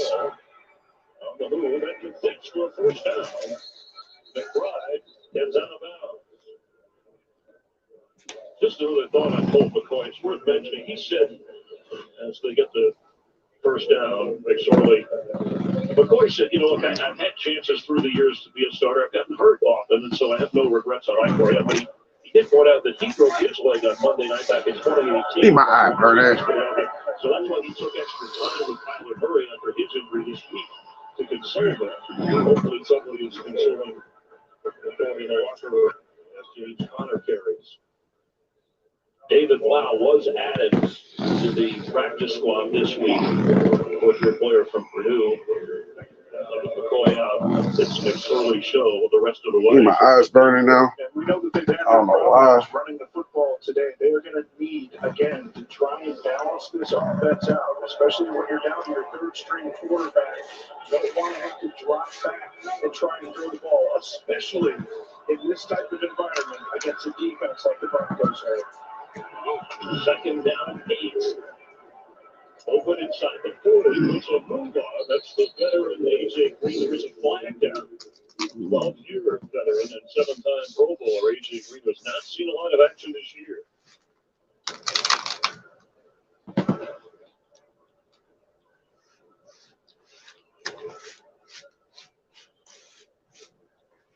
Illegal formation. Offense. Number 79 was not lined up on the line of scrimmage. 5-yard penalty. Replay, 2nd down.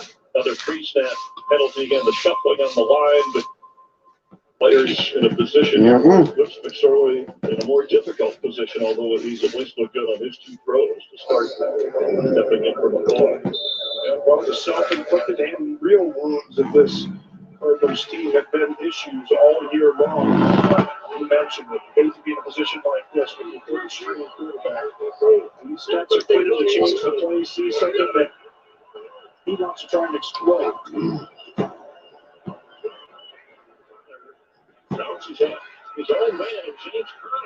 Wow, really? Still got not invested. They just go big first down play on the ground.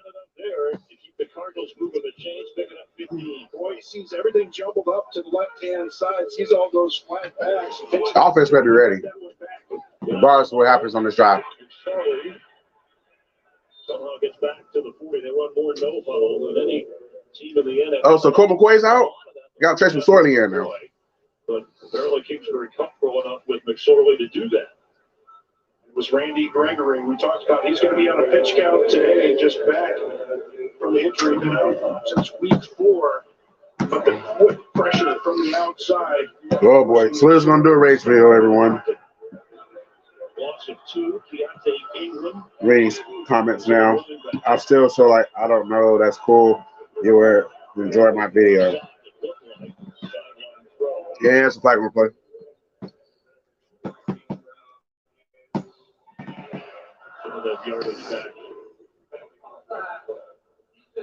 Number 56. All sides on the Broncos. 5-yard penalty. Replay, second down.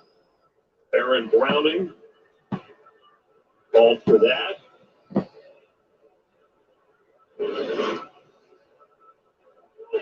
Browning on the right side, right there. Just gets that quick little step. We talked about those undersized edge rushers. They want to get moving even faster. That's what Browning did on that one. Got to keep your eye on that ball. Don't listen to the snap count. They did give Deshaun Williams credit for a sack earlier. And certainly fell forward and lost a couple yards after they might have attacked it. Big throw here, just turning. Oh, incomplete. Almost intercepted. That would have been a game changer. Maybe. We talked about this earlier. We know that both of these teams are trying to go with the quick game, but when you got that off coverage like that, Mathis is watching McSorley's eyes the entire time. He sees him plant that foot to try and make that throw. Almost gets the interception right there.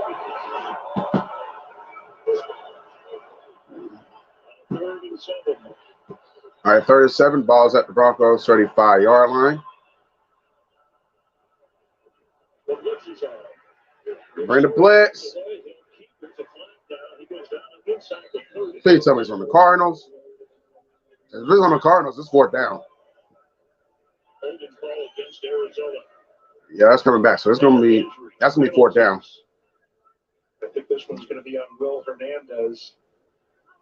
Holding. Offense. Number 76. 2-yard penalty. Replay, third down. They were excited to have him back off that chest. Oh, Slater says it's Rage video premiere at 6 p.m. Eastern time. So tonight at 6, we got a Slater Rage. He is pissed about the Falcons losing to the Saints.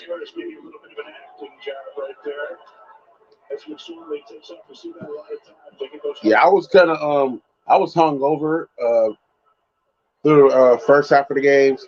That took me a good nap. That was no longer hungover. So I decided to go ahead and stream this game. I was watching your stream at the same time though. So he lost a good chunk of yards there. So it's gonna be 30-17. McSorley does scramble. Not gonna be enough for the first down, obviously. Way off. So interesting scenario. Do they bring the punting unit out or do they tip the field goal? Yeah, otherwise you're gonna have, direct snaps to Wildcat with James Conner. He were to get injured, but at least he got into position for what is a 55-yard field goal try. Poyer going to sit from 45 to 50 today, as you see. He may or may not make this.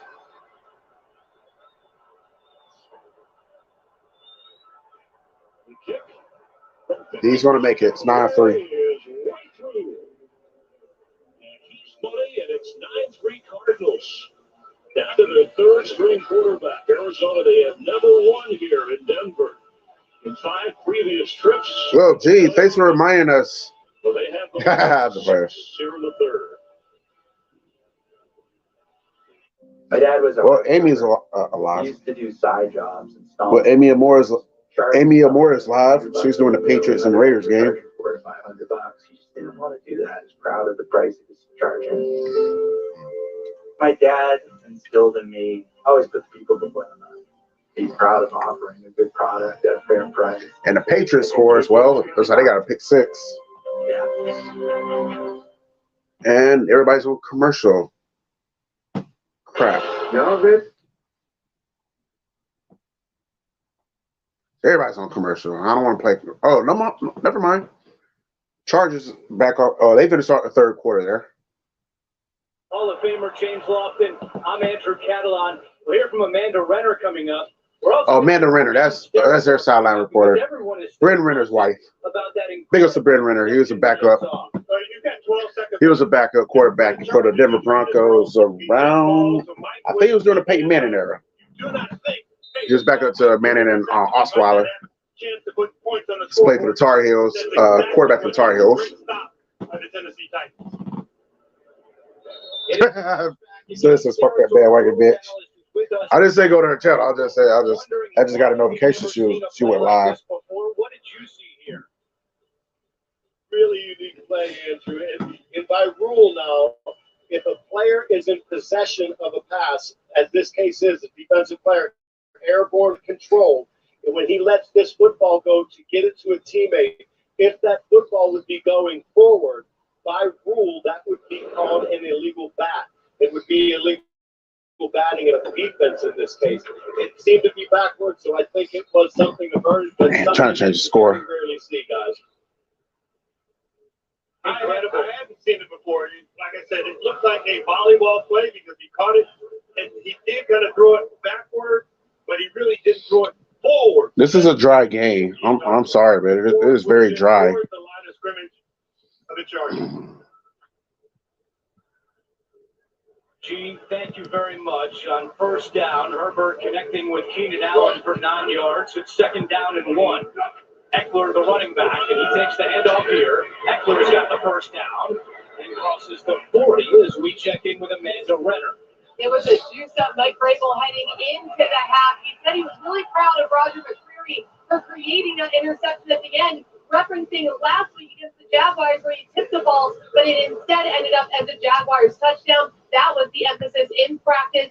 This week I asked about all the injuries. He said, listen, it's next man up. Light your butts up. I might be censoring that a little bit. As for Brandon Staley, he said this is all. Amanda, you know exactly what you were doing, girl. Last week from our guys. All right, Amanda, good stuff there. Thank you, Herbert. All right, so Broncos are back on the field, back on now. So it's Slater says, good luck to the Broncos. Thank you. Questionable. However, he did come out of the tent.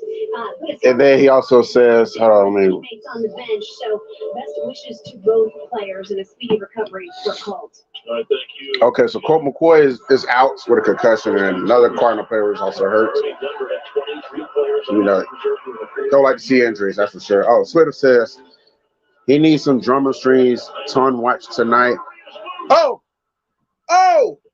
turn on Latavius. Yeah, he says he needs some drummer strings. Ton watch tonight. To laugh my ass off. I need to see others' misery. Laugh my ass off again just tonight. Have fun with that. Just make sure they stay far away from my channel. Far away. All right, can we score a touchdown this drive? In this dry game. Score should be updated now. Everybody's back from halftime. Obviously, Broncos and the Cardinals midway through the third quarter.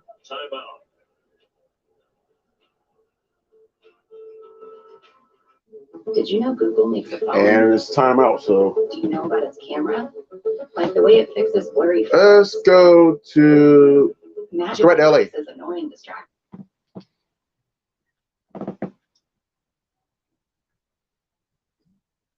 Well, I'm going to let y'all listen to the audio. I'm going to. Matter of fact, Slim's premiere is about to start. So I'm going to turn the Chargers game down while I go get me another beer. And I'm going to let y'all hear the All-American Slitter rant.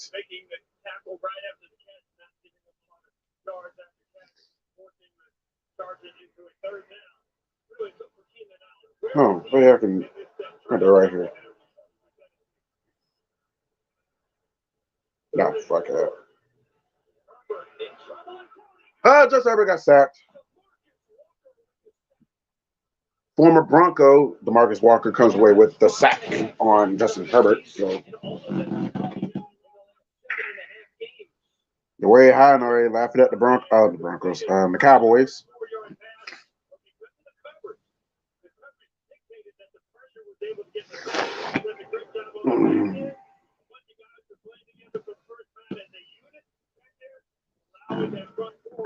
Should be starting up in a minute.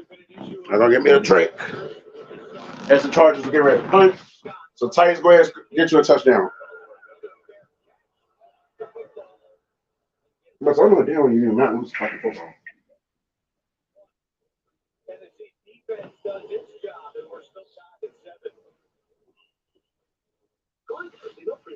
Watch us come here and we make sure that they are authentic. We literally look at every single component. This program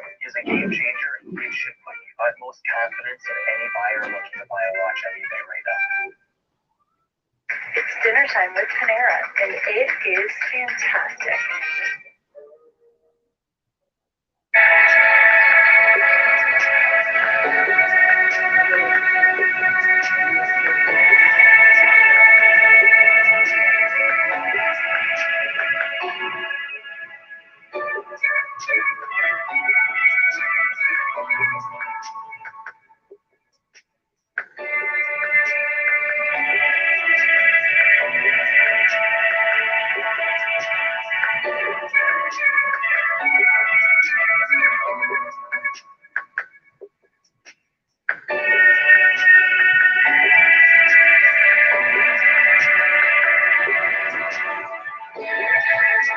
Okay, so apparently we got a big play just now. This Broncos game did get back on. They're showing the highlights from that Patriots touchdown that happened. Because they're now midway through the third quarter as well. Patriots and the Raiders.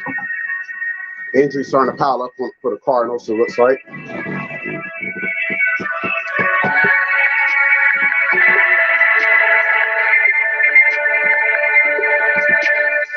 So, Chargers on commercial. Let's go to Tampa.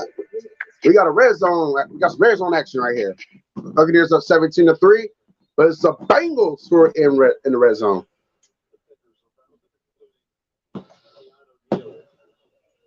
Well, Slitter's in his car, so that's a good start. You know, at least he won't be breaking things in his house. What do I say, folks? It hasn't already been said.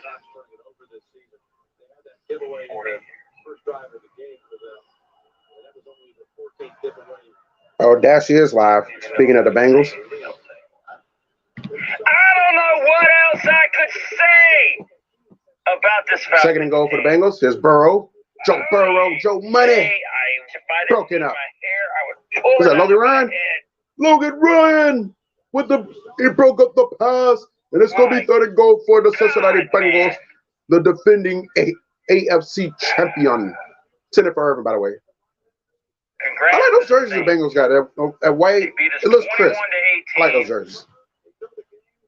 I don't care for the football team, but I do like those jerseys, though. Losing to the Saints is like getting a knife in your bag, literally. It is. It's like getting a knife in your bag. So, yeah, if y'all want to, y'all can go. Dear Dashie was good.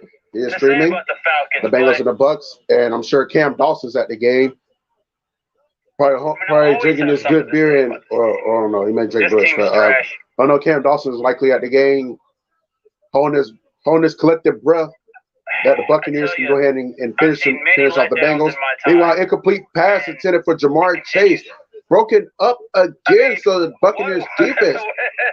And that was Davis with who broke up the pass. So Buccaneers with their backs against the wall, they succeed. They managed to hold firm and hold the Bengals to a field goal. Evan McPherson for the Gator, by the way. 21-yarder, and just like that, it is good. So the Bengals got another field goal, 17-6. We got coaches that have no clue how At least he's laughing this time, not crying. Meanwhile, back to Denver as the game is coming back from commercial. Broncos do have possession. They're trying to move. They're actually trying to score a touchdown. Hopefully they'll succeed. Latavius Murray does pick up another first down. And we find new ways to lose. We can't just get ass kicked in a ball game. We can't just get blown out. Mollywop, no, that would be too easy. The only game this year we got destroyed was the Bengals. Every other game we've had our heart in it. We've had our heart in it. 8 times. We've had it pulled out. All right. Thrown to the ground, stepped on, put back in, pull back out again. So second and 3, balls at the 27-yard line. Broncos they get to the 24 for another first down, and they do just that. Latavius Murray picks up 6, just right outside the red zone. Come on, guys, touchdown right here. Let's make it happen. I always tell people, if you're not a football fan or a sports fan, it's probably a good thing. Because look at how I've acted. A 51-year-old man acting like his life is over, even though it's not. But God dang it, I want to win. I want to see the Falcons win, man. I want to beat the Saints. I cannot believe we got swept by the Poodles. I can. Congratulations, Monet. Congrats. Noah. All right. River rolls out. He finds his man. Stay on the feet. First down. Down within the 5-yard line. Was that Thomas? I was just dumbfounded. No, it's Dolchich. I almost said Thomason. Drake London fumbled the goddamn ball. What's it, Thomason? We have the least turnovers in the league, but we always find a way to fumble at the wrong time. Oh, okay, it was Thomason. All right. Remember? They both got long hair. Him and Dolchich. But Thomason comes away with the great catch, puts the Broncos well into the red zone within the 5-yard line. Got to come out here with a touchdown, guys. Ball is at the 3. When you sign on Jaguars Jets on Thursday night. Who cares? All of a sudden, you just that might be an interesting game, though. I'm not gonna lie. I'll take that back. find ways to lose. Touchdown! I mean, we get laughed at in so many Marlon ways. Mack, baby. I don't know what to say. I don't even know how to say what I want to say. We finally got a touchdown in Denver, Colorado. You know what I'm talking about. And look at the sea of orange. All about their seats and excitement because it was courtesy of the Denver Broncos. Oh, yes, and we pick up another Florida Gator by the way. Freddie Swain, welcome to the team. Now, can we get some Swain and Tyree Cleveland collaborations going on here? I mean, if I take that Marlon Mack touchdown, though, I definitely would do that. Oh, my God. This is painful. This is utterly painful. And extra point. It is good. And the Broncos retake the lead for the first time since next year in draft. God knows how long. Draft picks. Not that long, but they retake the lead. That's all that matters. Going to get better. I'd like to think so. But I mean, almost 200 yards again rushing, almost, and we still lose. Why? Because our passing game sucks. Everybody talked. Hey, Desmond Ritter fans, Falcon fans, all week long. It's Ritter time. Ritter's about to eat. He's our guy. He looked worse than Mariota did. I mean, I'll give. All right, so we got commercial. We will go to. And they look crisper. Let's go to the Raiders. Because Buccaneers just got back from commercial. And so did the Chargers. We'll go to the Raiders. Underthrew receivers. He made some.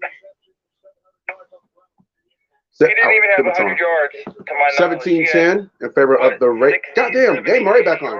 I guess we're going back to Denver. Game's already back on. Mariota for that. So punt, fumble, touchdown.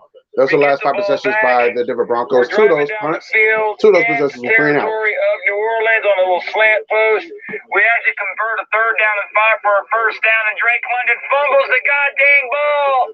Say goddamn, not goddamn. That's so Atlanta.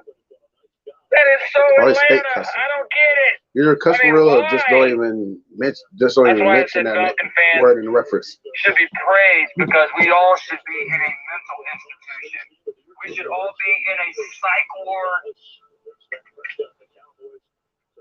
We suffer so much as Falcon fans. We suffer a lot since the Super Bowl. I mean, we had chokes before the Super Bowl.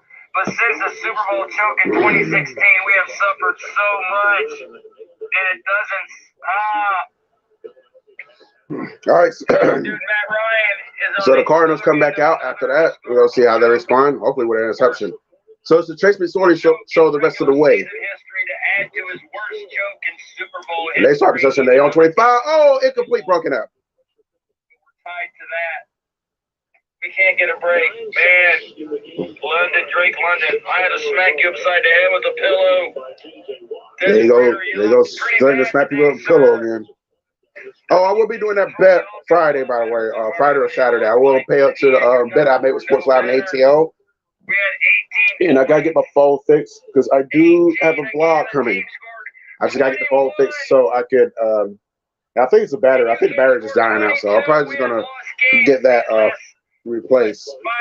Hopefully it won't cost me much. Where a team has scored 25, 19, 21, 21. I mean, my God. Oh, wait, I know, right?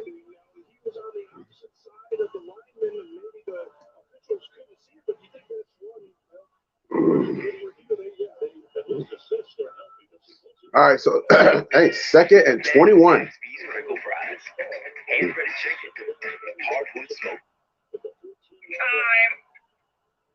Remember a couple weeks ago? I do. And it's going to be Stewart. Maybe about 2 yards there. Is it like when you sign on to become a player for the Falcons, all of a sudden you just find ways to lose? I mean, we get laughed at in so many ways. I don't know what to say. Okay, it was gain of 2, so it's going to be 3rd and 19. I'm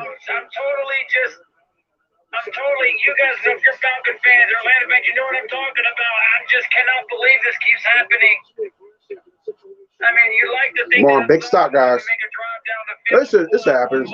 Cardinals are 2 for 9, 3rd down today. No. Don't give it the first down. Good job. Can't do it. You gave him a couple yards, but far for the first down marker. Punt the ball, Cardinals. Get it back to us. Oh, my God. This is painful. This is utterly painful. We're in last place now, guys. We got all this money to spend next year in draft capital, draft picks next year. But am I to think that it's going to get better? I'd like to think so. But, I mean, almost 200 yards again rushing. Almost. And we still lose. Why? Because our passing game sucks. Everybody talking. Hey, Desmond Ritter fans, Falcon fans, all week long. It's Ritter time. Ritter's about to eat. He's our guy. He looked worse than Mariota did. Thank God we won the game that I went to in Seattle. Thank God. No, I am not going to any fucking game this year. I'm done. I'm not going to the bins to watch a mental letdown in the last minute or two again. Absolutely not. I would rather be at home watching it. Thank God we're all working Christmas Eve because the Ravens are going to destroy us. And I may stream that game on Christmas Eve. Knock us out of our Falcons versus misery. Ravens. We're not making the playoffs. Or I may do a college basketball game. I don't know what Tampa Bay does today. We are not making the playoffs. We will not win another freaking ball game this year. Who's good, Sports Critic? We can't even score 20 points anymore. Good luck to your Giants tonight against the Redskins. That's going to be an interesting game to watch. I'm sorry. Did I start my rage yet? I'm glad you guys noticed. I'm pretty calm right now.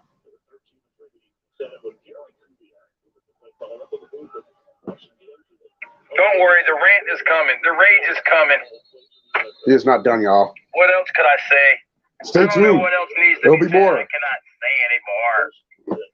All I know is that I want this season to hurry up and end so I can have 6 months of not stressing over the Falcons and then getting 2nd and 7 for the Broncos. Only to repeat. We're never going to win a ring here. I'm a firm believer.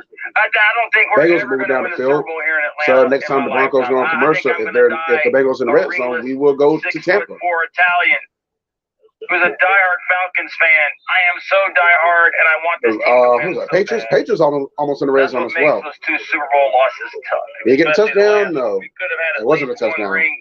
He tried to call for a penalty. He's not going to get that.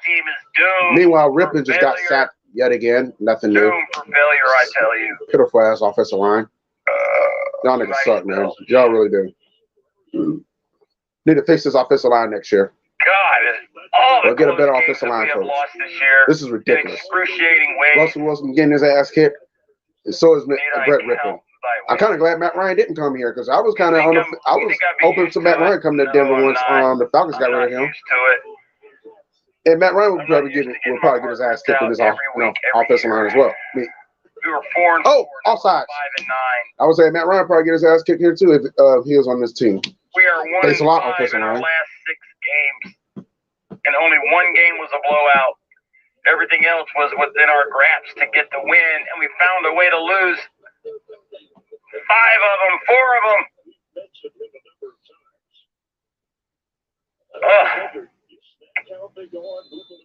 All you Falcons fans who are loyal, y'all deserve to be compensated. Like last 3 minutes, 15 seconds left in the third quarter. 39, Wait, what did he say? 39 balls at the 35-yard line. Broncos going to get to the 44 to continue this drive. And they do just that. They get to the 46, actually. I need a hug. First down catch. I need a massage. I need a therapy. Jerry Jeudy with the catch. Some people say I look like I'm him. always going to root for this team. I'm Now, for punishment. I told you guys.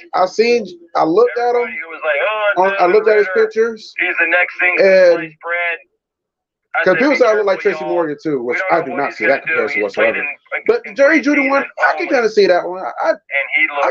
I can agree that I somewhat look like him. You know, I'll take that. He looked terrible today. Dude's a beast, man. Dude be catching that motherfucking football. He did not look good. Just gotta stay healthy, though. Decent plays, but so did Mariota. Why are we still using Felipe Franks? What the hell, Arthur Smith? I mean, I could look back at it and say, why are you throwing it on 3rd and 5? Got a screen pass. Like crazy. So Jerry Judy picks up the first down. We're definitely in Cardinals territory now. We're kicking with grease. We're not talking about our throw grease either. First down and Mambo. Oh, the pain. And what a block by Dolchich. Ball's at the 37-yard line. Keep him the ball, guys. Back to the ground again with Tavius Murray. Picks up about 2 yards. For a whole off season. We got swept by a Pudats team that didn't even have Drew Brees. They didn't even have Sean Payton. Jameis Winston. They had Andy Dalton.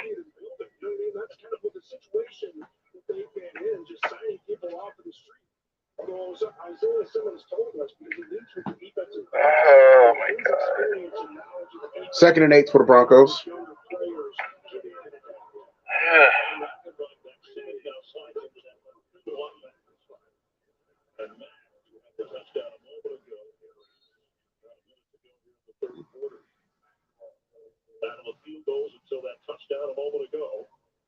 Oh, I guess it's over. All right, it's over, y'all. He didn't say subscribe. See you next one. All right, see what Amy's talking about. She got a Bears fan in her stream. Monstar's up in there. What the fuck Mike is. I know, I hate that. And Justin Mello's there. You try to move the screen to try to see what's going on. At least Amy's in the Christmas spirit. I'll give her that. Raiders. All right, enough about that. Back to the Broncos. Oh! He was able to find Marlon Mack, and he was able to avoid the sack and find Marlon Mack, and Matt did the rest. I got this first down, y'all. Let's go. Let's get it, y'all. Let's score a touchdown on this drive. Meanwhile, the Patriots do attack on a field goal, so they're down by 4.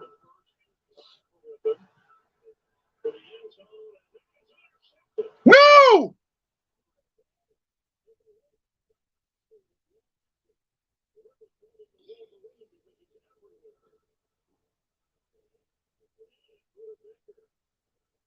That sucked.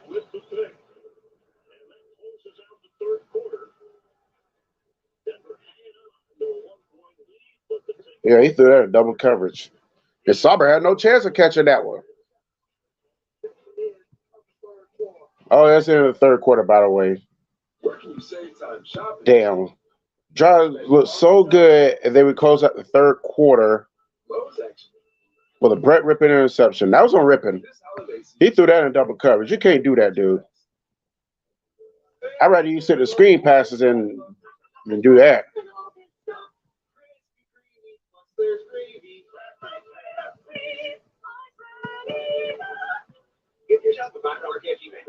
Okay, so we're going to go to Tampa Bay. All right, defense. Got to get back on y'all now. Rippon could not, he had some dazzling plays, but he was unable to trying to brain fire. He was unable to add to the lead on that drive. Meanwhile, Bengals do get a touchdown, and they're going for 2. He's hurry up and hike it. Timeout.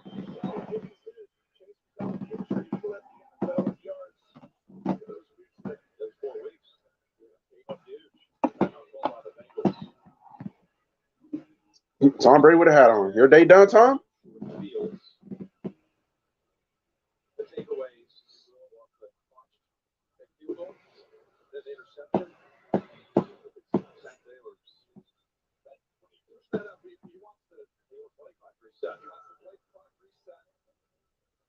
It's like they're starting it. He's like, we're going for 2. And he says, I'm telling you, you've got 3 seconds. You walk out, you can't do it before. And I'm gonna call your mom. I'm very upset. So you gonna call your mom?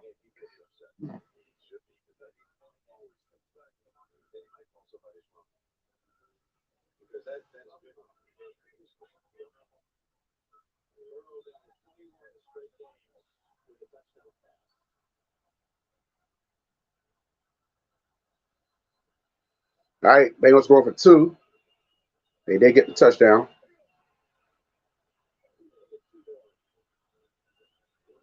And that's way overthrown. It wasn't overthrown after all. It was tipped. It is going to be no good. So the Bengals, they're going to hold on to. They're going to walk out with just 6 and 17-12 now. Meanwhile, the Broncos are coming back on. It's the 4th quarter is set to begin. Meanwhile, it's the end of the 3rd quarter out in Vegas. Raiders are clinging to a 4-point lead. And the Cardinals are going to start this drive from way deep.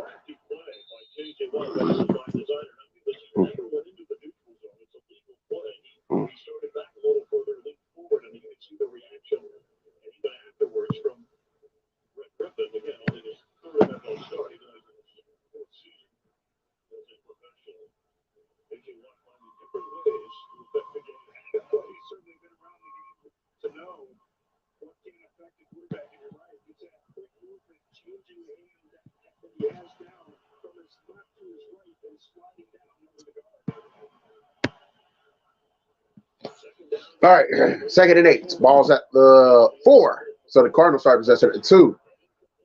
Way overthrown. And honestly, Mathis could have had a shot at the interception, which could have very well been a pick 6. Oh, okay, it was tipped.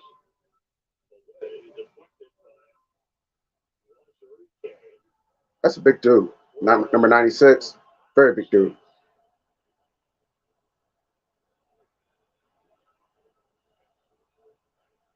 All right, 3rd and 8.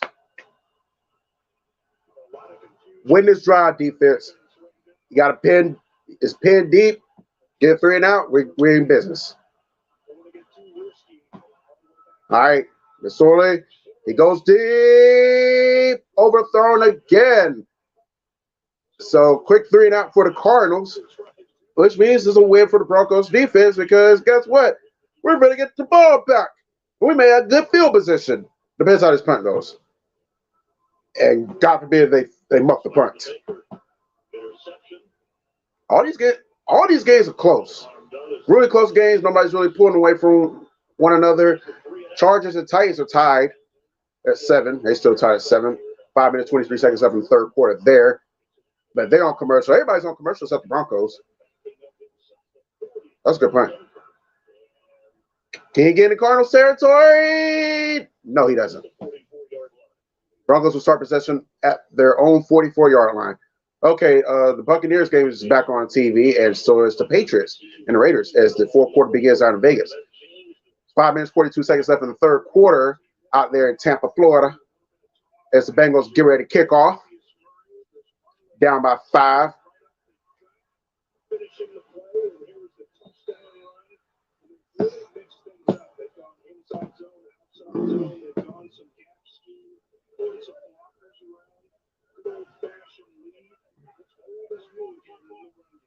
All right, 13 minutes, 55 seconds left in the game.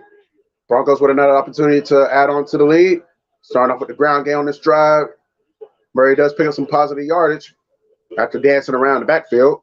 Maybe about 2 or 3. Ripper's not doing a terrible job today. 17 for 22 for $169. That's not terrible, He has done okay. Like I said, the interception was on him, though. No shit.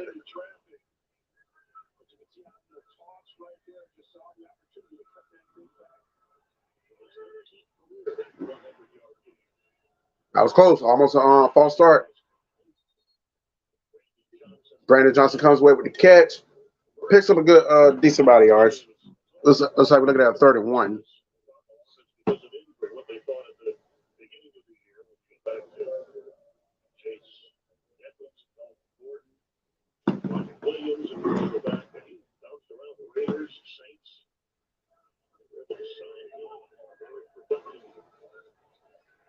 And Murray pissed out that yard like it was nothing. What you jumping for? You just came up at first. Still there's a flag on the play. Okay, I'm gonna switch on the Cardinals.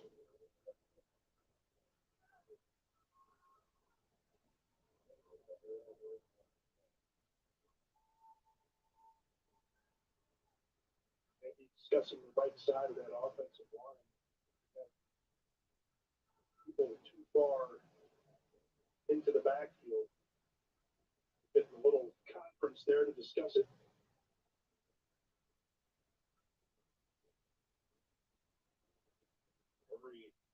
Coming to Denver, this is his 15th. Vance Joseph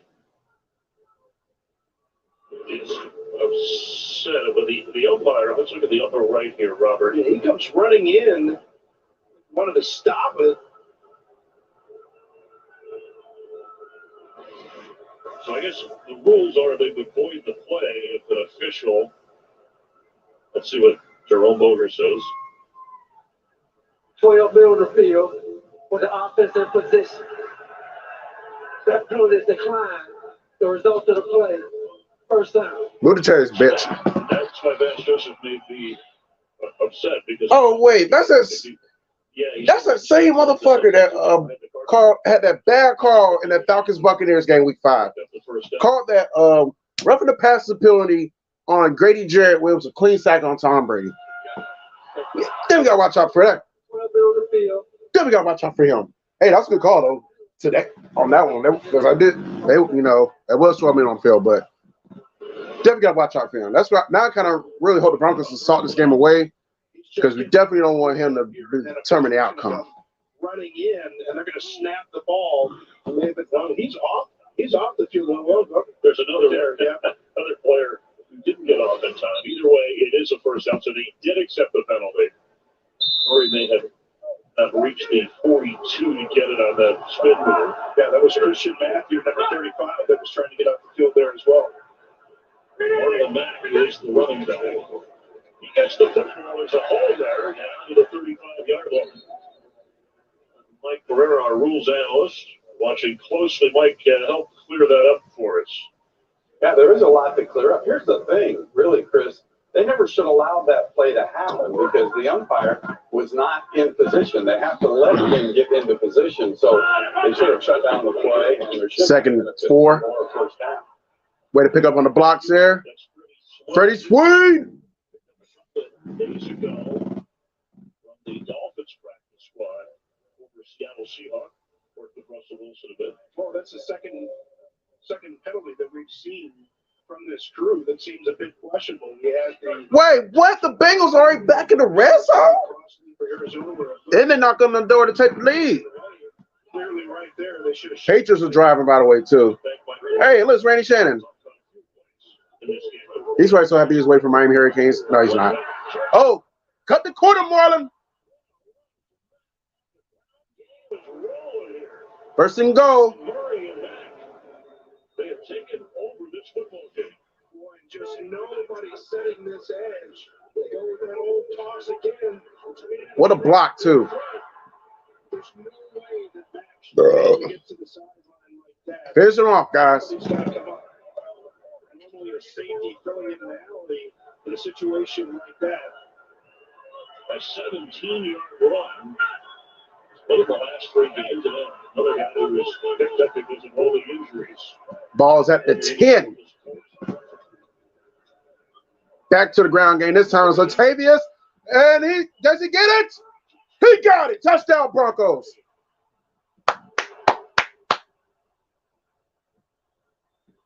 I'm liking this Latavius Murray cat. I couldn't stand it when he was with the Raiders. Didn't really care for him too much when he was with the Saints. But I'm glad he's on the good side now. Slitter say he needs the Bengals to win. Yeah, I know.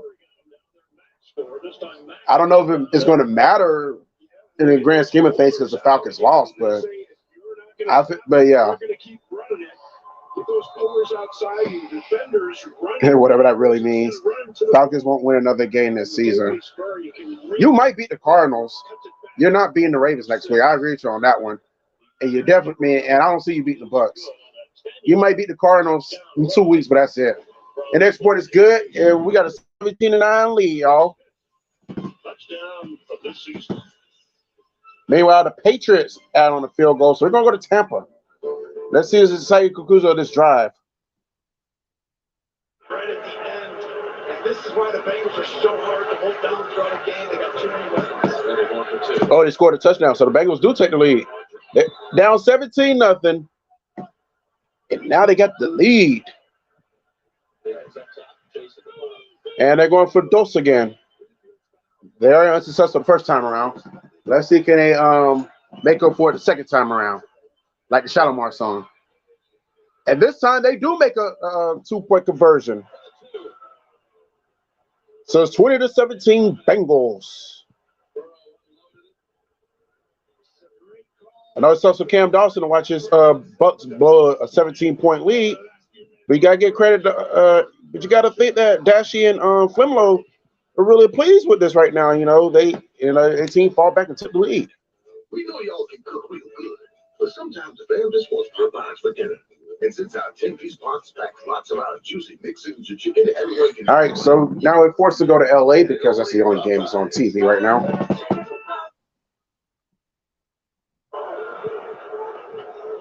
Third today by the Titans. I see comments. Bear with me 1 second. I'm changing the score.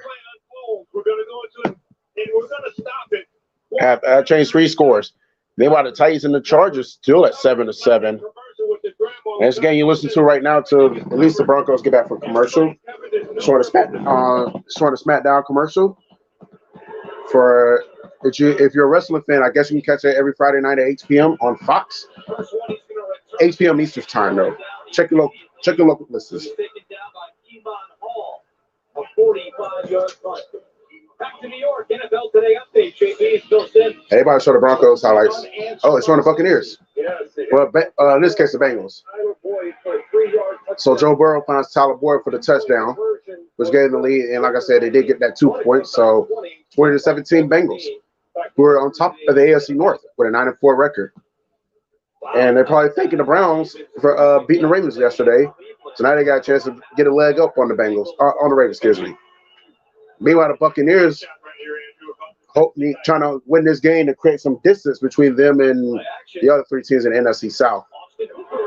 This is going to be an interesting finish. Meanwhile, ex-Falcon Austin Hooper comes away with the big first down catch for the Titans. And we're going back to Denver now because the Broncos are back on.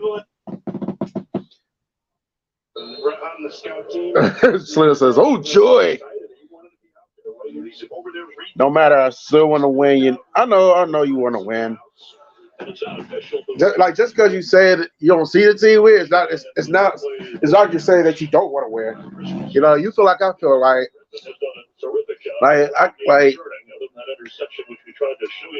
I knew the Broncos will at least win at least 2 more, has a chance to win 2 more games after the Raiders game. But I'm thinking from a situation like, well, the season's already shot. You know, they probably lost his spirit still gonna rack up, but I still want to win. And I still like to see the team win. Right now, we're in a good position. If we can beat Brady, I will be happy. I will stream that playoff. I will stream that game, playoffs or not. Yeah, this is one waiting on. You and William Hyde can be required about that Georgia-Ohio State game. I ready to hear y'all talk shit to one another. Meanwhile, second and 10 for the Cardinals. Maybe about 3 yards there. For the last couple of games, he's always been a tough runner. He was one of those guys that stepped up and spoke in the locker room after the frustration of Monday nights behind his head coach, Cliff Kingsbury. 3rd down 8. Well, you're down to your 3rd string quarterback here, Tracy McSorley. Just didn't get proper. 3rd and 8. Ball's at the 27-yard line.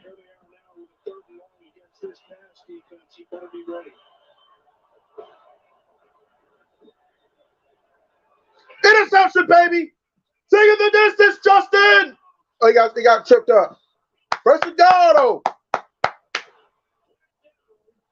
Yeah, the flag is down. What the flag is on now?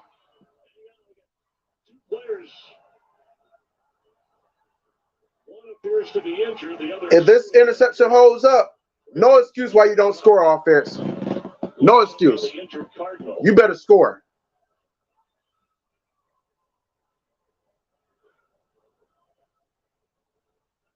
Simmons' second interception of the game. We'll see if it stands. It looked like he had a pathway to the end zone that closed in a hurry. Maybe the injured. After the interception, personal foul, intercept defense, number 76. Half the distance to the goal. First down. Interception still stands. Y'all go score some score. Y'all go score offense. Fernandez of the Cardinals. Justin Simmons the whole time is going to have his eyes on McSorley, and looks like AJ Green just stops his route on that one. Expecting McSorley to just deliver the ball right there, but Simmons watching the whole way. McSorley throws it right to him. And third quarter comes to an end in LA. Still 7-7. So Broncos Zoo will be first and goal, short distance to the end zone. But it won't be as close as it was because of that penalty. But hell, let's get this touchdown.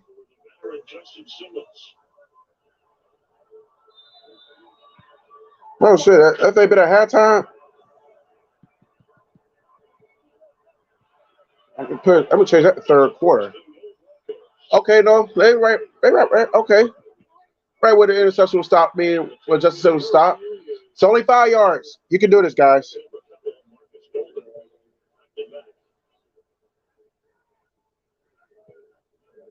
Gonna go the same thing. It's an old toss again. Sure, here in the Mile High City, back in the days when they won the back-to-back Super Bowls. All right. Yeah, I realized I never did change the quarter, change to the third quarter for Bengals and Bucks. That they've been at halftime the entire time. All right, second and goal.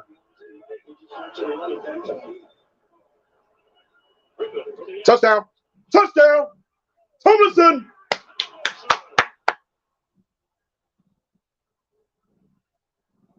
Let's go!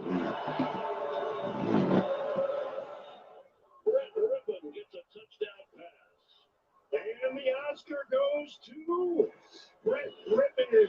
After the play fake here, watch him just stop here. Nope, I don't have it. Okay, I got it. Tomlinson wide open. Like Peyton Manning was good at that. He grew up watching the Mannings and the Breezes and the Bradys. Those were the guys. Although his uncle, Mark Rippon, he still golfs with him. And extra point is good. 24-9. Young Brett. Nice little golf course right there. It started with the Justin Simmons interception. The penalty on Arizona brought him closer, and after a great fake, the touchdown toss. Rip and rolling, 24-9 Broncos. COVID-19. Some people. All right. And some people. What games? I just go to red zone. Fuck it. I just go to red zone. And I said that twice because nobody's in the red zone. Well, you know, I just say here. I ain't a flip. Well, as I was saying, the Raiders, he already flipped it there, but so Bullet misses a field goal, so we're still at 7-7, and the red zone has us at Bengals and Bucks.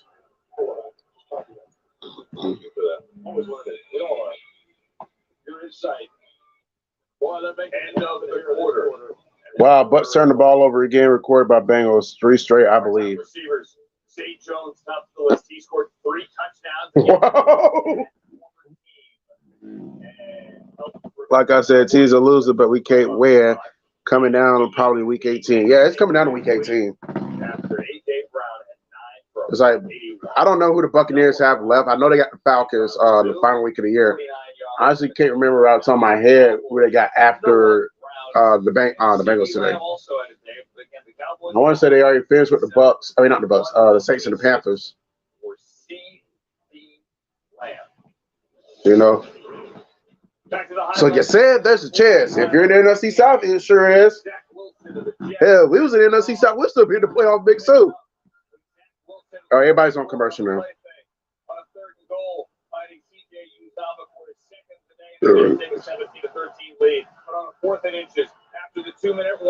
This one, the Lions and the Jets. Lions with the 20-17 win. They're now 7-7. I do wish I had an offense like the Lions offense. I'm not gonna lie. Meanwhile, the Jets got to a decent start this season. They seem to be cooling off lately. They're now at 7-7. And I already said it. I said it after they lost last week. They're not going to the playoffs.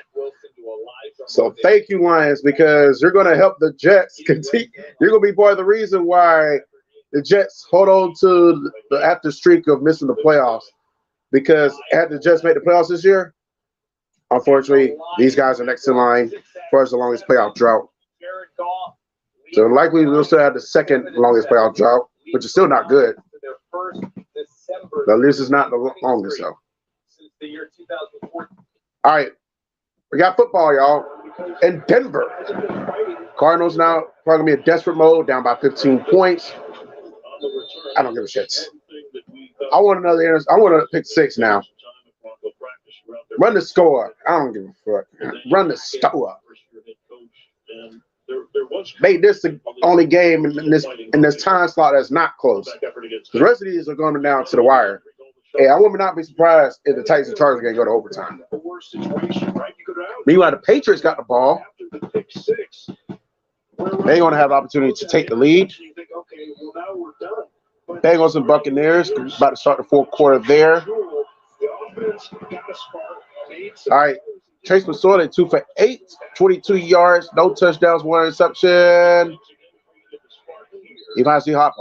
He finds D-Hop on that one. Only for a couple yards, though. The injury to Colt McCoy changed in a hurry for Arizona. Let's get a game break check in with Bert Benefit. Let's get a game break, y'all. Showing the Bengals to the Bucks. But then Joe Burrow hooks up a ton of 103-yard score here that puts them up by 3, and they're marching inside the 30, looking for more. Chris? Thank you. That's Bert. Before heading through updates on this game's going on right now, and it's the 24-9 game under 9 to play. Second and 5. Finds a wide open receiver. He's still fighting for more yards, but he's brought down though. Probably the longest player of the Cardinals for the Cardinals today. The most. Zach Ertz injured early in the year, so a chance for him to shine. You're going to see him sit down into the zone. Sorley finds him. Josie Jewell tries to knock that ball out. Picks up a few extra yards. It's a tough run. 29-yard pickup. Sorley through the hands of Connor. He dropped it.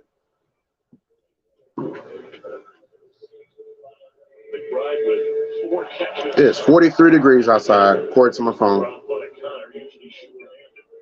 That's the second drop we've seen. Drop one out of easy screen pass earlier in the game. Each of a little bit slow getting up on that one, the right tackle.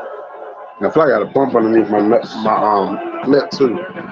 Second and 10 for the Cardinals. 8 minutes, 14 seconds left for the game. Ball's at the Broncos' 44-yard line. Sack him. Get him down. Quickly. Get the. He gets the first down. Good boy. Can't have that. Last thing you want to do is give him any momentum. Or give me hope. Trying to make too big of a play sometimes, but it also means that he has some good vision and he knows when he can try and take those chances. Saw the opportunity to cut that one all the way back. Picked up 16 yards to see where it's spotted at the 28 of Denver. And motion is Marquise Brown, top figure screen. That's good. He's going for it. He finds DeAndre Hopkins on that one. Great catch by Hopkins. I feel bad for him because this Cardinals team is trash. You know, he's a talented wide receiver. Anthonyville says, LOL, Tampa Bay Buccaneers. Yeah, there was a 17-0, and they blew it. And the Bengals are in the red zone again. And for the first time ever, tonight, the Cardinals in the red zone as well. It's a first and goal for the Cardinals. 7 minutes left. Oh, we finally got another score in the Chargers game. I I feel on the 401. Who was it? If you're not watching that game, just bear with me 1 second. Meanwhile, we got a touchdown in Tampa. And are we going to have a touchdown in Denver? No, that play we're not. So Joe Burrow finds Jamar Chase for another Bengals touchdown. And Austin Eckler getting it done on the ground for the Chargers. Boo, Chargers, you suck. No, you don't suck. But historically, you suck. But today, this year, you're average. I guess you're average nowadays. And that's what it's good, so it's 14-7. And the Bengals actually go for an extra point for the first time all day. Yeah. And the export is good, so 27-17 Bengals. Meanwhile, second and goal for the Cardinals. And he marches in. That was a terrible outing by the defense. Y'all let them march way down the field like that. Y'all should be ashamed of yourselves. Don't do that anymore. Don't do that anymore today. Of course they're going for 2. They got no choice. And watch them miss it too. Control for Sell. He's not able to get off that block. Connor goes in, standing up, and that is very rare against this Broncos defense. Down on the goal line for a running back to be going in and standing up. They've gone here at the most with a 40-point running down. They better use it. Get the snap away. Is up. Is there no? There's got to be a flag. They look like Jackson is all over him. Doesn't get his head around. No flag. No flag. No good. So it's 24-15. Way to hold firm, Broncos. I mean, he's not even looking at the ball. That is pass interference by definition and letter of the law. Man, shut your ass up. Pass interference my ass. He had a chance to catch that ball. He didn't catch it. The official comes to the line of scrimmage. They don't stop the play, and you call that one right there, which seems to be a clear pass interference. Mike Pereira's watching. Mike, your thoughts on this? Chris, I'm thinking that's pass interference, right? He is originally looking at the ball, but then takes his eyes off and is playing into the receiver. Ain't my eye itching again. I would agree with you. That's pass interference. I mean, he latched onto it the whole way. How do you miss that? How does this crew miss that? Either way. I've seen you miss a 2-foot putt. Just pile on with my goal. Why you got to bring up that old stuff? No, it's all right. Yeah, he had a chance to catch that. This with that pass interference bullshit. It was Eric Kelly, our producer, who hit the great. Now, if he had no chance to catch it and all that activity was happening, yeah, I can understand the pass interference. But he had a chance to catch it. He just didn't catch it. For the Cardinals, so they look like they have the hands people up for the onside kick. Virgil lets it go, and that's a touchback. It's a 9-point game with just over 6 minutes to play. Christmas Day holiday edition of the NFL on Fox. Aaron Rodgers, the Packers. Here we go. Football Christmas Day. Packers and the Dolphins at 12:30. They got Broncos and Rams midway through the day. No, I'm not streaming. Don't ask me if I'm streaming the Broncos and the Rams game. While I spend my Christmas Day streaming a game on YouTube where I can be enjoying the holidays with my family. Hopkins is still saying, come on. What do you feel? I mean, I think everybody saw it. All right, go score again, Broncos. Put this game out of reach. Good catch, Judy. Get the first down. Came close. So it'd be like 2nd and 1. All right, the Chargers and the Tennessee Titans all tied at 7 apiece. So the Broncos and Rams game will be on CBS. And I don't remember who was the prime time game. I'm assuming it's a rivalry game. Tennessee trying to avoid a 4th consecutive loss. Well, they're not doing a good job doing that, man. They're down 14-7. The questioning going for 2 at that point, because if you kick the extra point, if you're Arizona, you're within 8. And that's a little more makeable, although they've been pretty good at getting 2-point conversion. First down. Yeah, and every staff looks at those things a little bit different. Slater says, let's go Bengals. Yay, Falcons suck. Afterville says, indeed, Falcons do suck. Yeah, they suck this year. The NFC South sucks in general. This year, the NFC South sucks. The Falcons suck. The Saints suck. Panthers suck, even though they beat the Broncos. The Broncos is just terrible. And the Buccaneers, I'm not gonna say the Buccaneers suck. I'm just gonna say they're underachieving, big time. But Tom Bowles does suck though. See, you see the difference between him and Bruce Arians. It's night and day.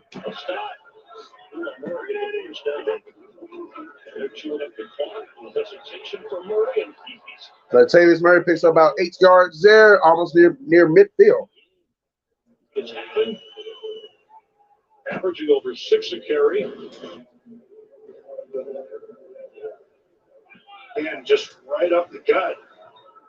Seen this. You played with position, Robert, as an all-pro running back. He always appears like he's running more upright than I guess he is because he gets those tough yards. Yeah, he certainly does. He's got a lot of power. You see that leg turn, and it all starts with the vision. I think he uses his blockers and sets up his blocks. Broncos got 163 rushing yards on the ground today. 3 minutes, 46 seconds left. Touchdown here will all but seal the game. Tight end carries there, and Kubiak doing a nice job of play calling. But I'm basically anticipating the Broncos to keep it on the ground for the most part. I'm going to try to kill the clock. Better team. He hesitates. Hey, I like to think I can call plays. Cardinals timeout. But overall, yeah, they say first. Work effectively, so he could be more of a head coach, overseeing everything in his first year. Exactly. And again, we talked about some of the issues going all the way back in the year, some of the clock management issues, and bringing in somebody for that, right? And then talking about play calling and then turning those over. Right? Like, you just want to try and make things work. And he understands, being around coaching as long as he has, that it takes a lot. It takes all of these pieces to kind of come together and blend in the proper way. Sometimes you have to change the formula to get things to work properly. Meanwhile, this is a big 3rd and 1. You keep it going if you're Denver, chew up the clock, force Arizona to use their last 2 timeouts on the 2-minute warning force. With a 9-point lead, and that's all. First down. We'll wait for the official to call it a first down, and they do. The clock will continue. It's worth mentioning because people wonder about the trade of Russell. We're going to get another timeout here. Is Submarine. Hey, A-Fizzle says Falcons would never beat Tom Brady. It's looking that way. And I'm almost convinced that the Broncos, I'm not going to go that far. Hopefully, one day the Broncos can beat Patrick Mahomes. Hopefully, one day. Got one more shot at it in a couple of weeks.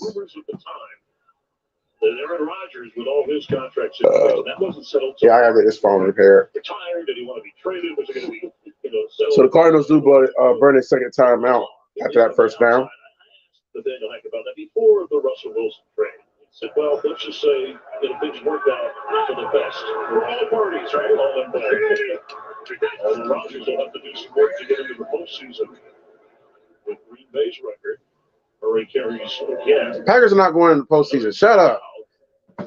I said, normally I don't really take be laser on what these announcers have to say, but it's right there in my face. So they talk Packers going to postseason. Hey, Queen Asia's here. How you doing, Asia? And then we have Garland back again. Latavius Murray. Touchdown on the toss with the cutback, and then. Oh, we got a touchdown. Not a different game though. Not a different. We don't have one there. Touchdown on the same play to Tomlinson. I'll tell you in a minute where it's at. Unless you're watching the game. Unless you're watching that corresponding game. Then you know where it's at. 2nd and 10 for the Broncos, by the way.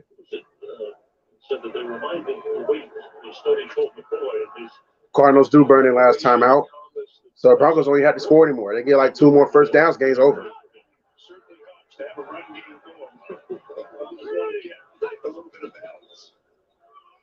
The only thing the Cardinals can hope for is either a turnover, and they got the 2-minute warning in that pocket. Other than that, 2 first downs in there. Picks up a couple yards there, so it's going to be 3rd and 6.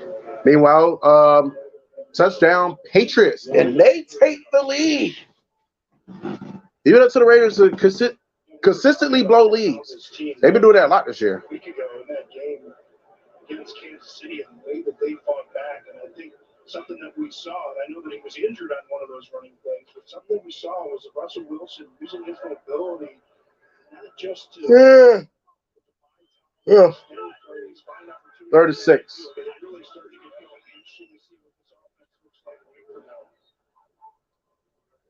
I'm worried to stop. And the Patriots do get the 2-point conversion, so they're upset by 7.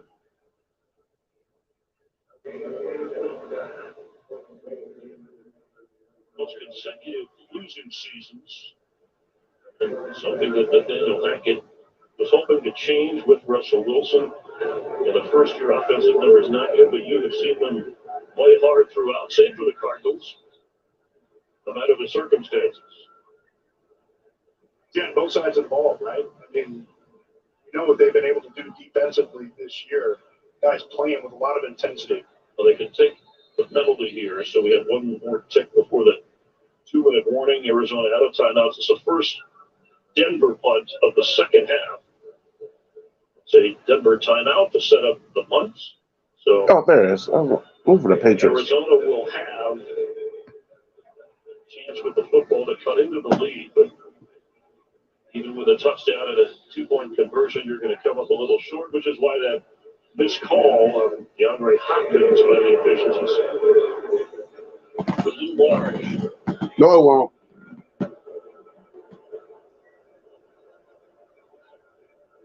And the Broncos are going to punt. It's been a while since I've seen the Broncos punt. And, we got him deep. Looks like the Cardinals are going to start possession at the 2 or 3 yard line. And they got the bounce of the ball and had their special teams coverage in the right place. Inside the... All right, so it's going to be 2-minute warning there in Denver. And the Cardinals are going to have to score on this drive to have a chance. I don't see it happening.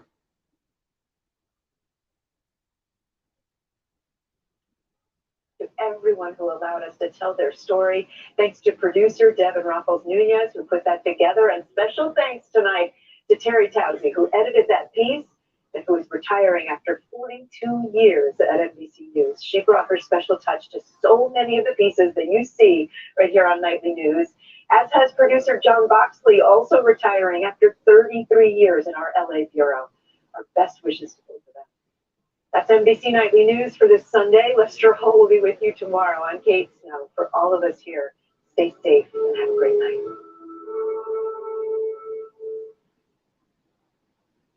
They were pillars of their southern social scene, but somewhere in the darkness, a cunning mind was plotting for one of them to die. Murder. How will use it? Give me 1 second, y'all.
All right, I'm back now.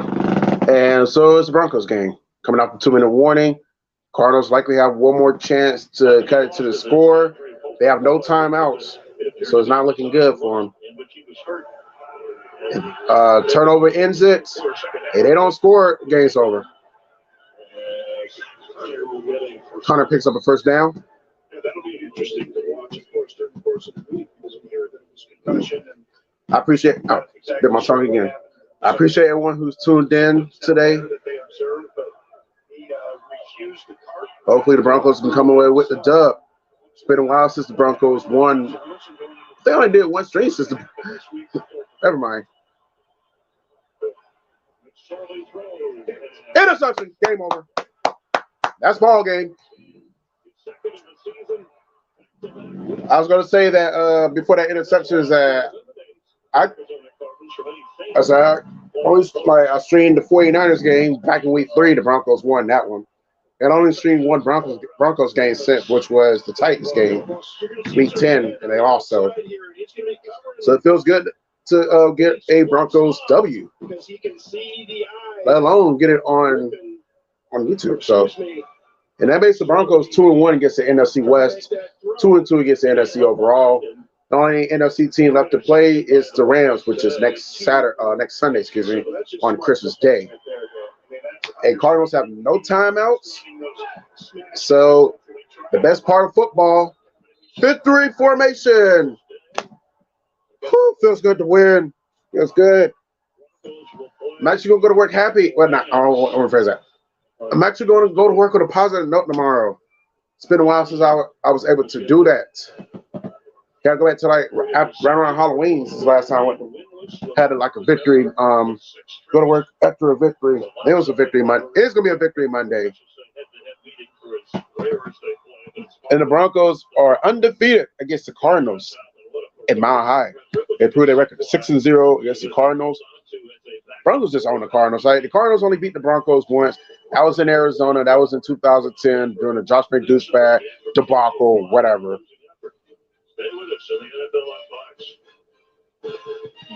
But Broncos is historically on the Cardinals. It's not even close. It's just as bad as the Broncos. Not the Broncos. It's just as bad as the Eagles owning the Jets. Hey, Bill, we're just. Bill here. Do we have Julie on the line, Jim? Oh, by the way, I think the announcer said with that loss today, the Arizona Cardinals are officially eliminated from playoff contention. Now, if I'm Cliff Kingsbury, I don't know how long Kyler Murray is out. I wouldn't even bring him back the rest of the season. There's no point. Season over with for him. Thousands of gifts for everyone on your list. The savings are here all month long. Plus, get to list. And we'll go. And I'm gonna be right back after these messages. And we're gonna get some more. We're gonna have some more action. NFL action.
right, let's see the site conclusion of these games. I guess we'll go to Red Zone channel. What a win, though.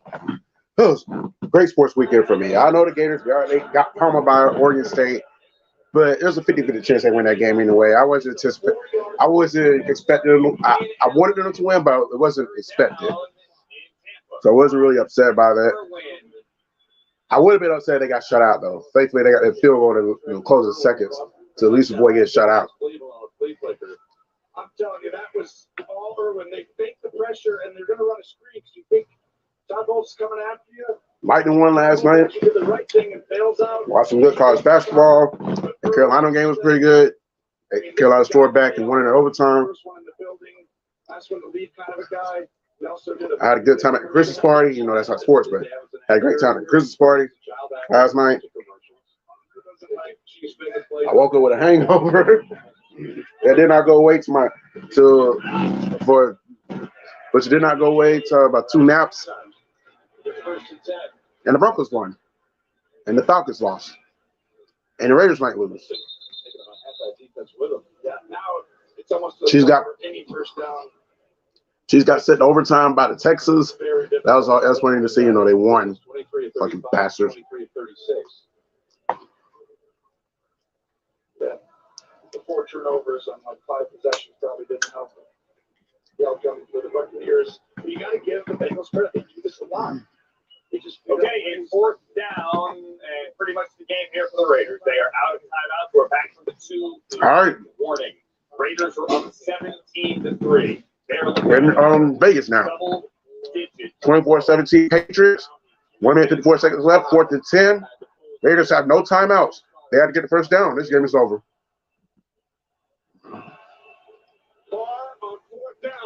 Here's the throw. And it's complete. For a first down by Hollins. Nice job, Hollins. The Raiders stay alive. Softening up the defense. Marcus Jones is going to allow that. The time is their turn as you stay inbound. Off of 31 on first down. And another first down. Again. So the Raiders converted on that 4th down. If they did not, Patriots would have been able to run out the clock, but 2 receptions by Hollins, and the Raiders are on the move. A minute 25 remaining. Derek Carr doing a great job of just taking what the defense is giving them. The defense is playing soft, so you're going to be able to get that soft going. Split them up now. The Raiders convert on 4th down. No timeouts remaining. They need a touchdown. 1:25 to go. Back to the warning. They're going to face a 2nd and 6. Derek Carr. Josh Jacobs, midfield, clock's going to run. Tannehill, 1 timeout. Needs a touchdown. Tannehill stands in there on the next first complete. All right, 2nd and 4 for the Raiders. It's Carr. Complete. Darren Waller. That's Darren Waller.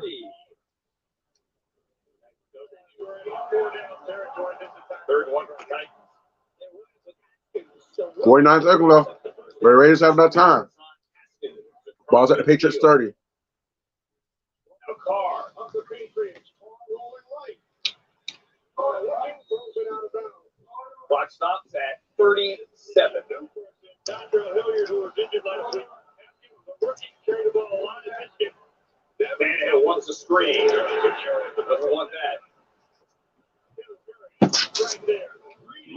Because he had a man-to-man coverage, and as soon as he went to that little fake block, turned around, Bird was all over. Yeah, all over the screen. 2 Haskins. Mike Vrabel has to call timeout. Tennessee's going to take its final timeout. 1:12 to go.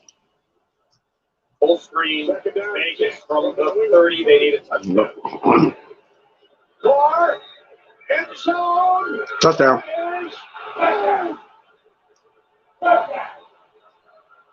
Keelan Cole takes the catch. As a Broncos fan, I do not take sauce in that Raiders touchdown, though. Just let y'all know. For an extra point. To tie the game. Are you kidding me, Kenny?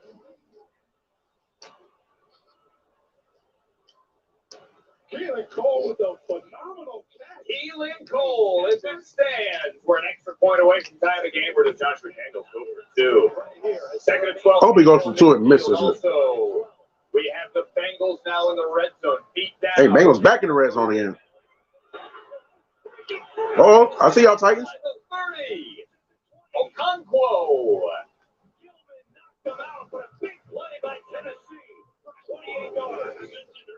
Keelan Cole. 1. Is that toe on the line? May not stand. Bengals up 27-17 with a second half performance that they'll be talking about for years in Cincinnati. This game all but over. A couple of third down conversions on the side of the Bengals trying to put them away. Now Tannehill, 1:07 to go. Uh-oh. Inside the 5.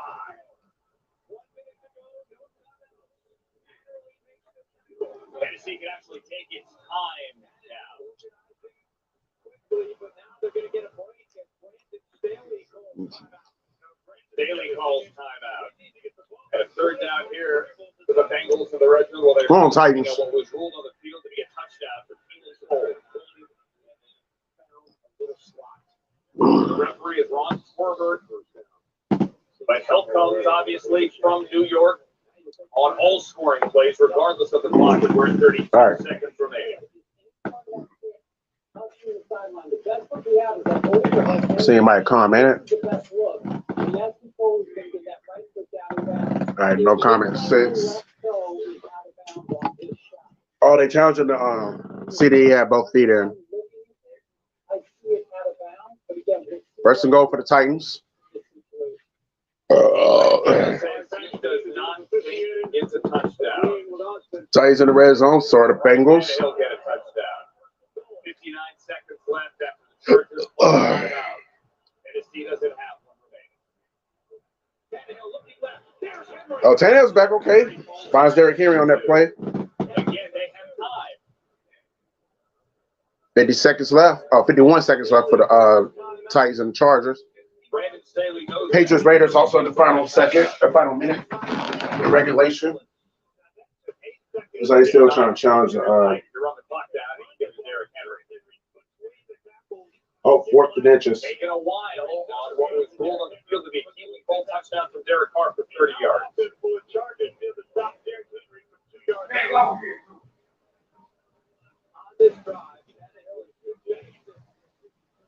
It's also 4th down in Tampa. The Buccaneers still have 2 timeouts remaining. The score here makes it difficult. You need to keep them to a field goal. They need a miracle touchdown. Onside kick touchdown. It looks like his toe is out of bounds from his ankle. Come on, Virgo. Derrick Henry now 2nd and goal from the 2.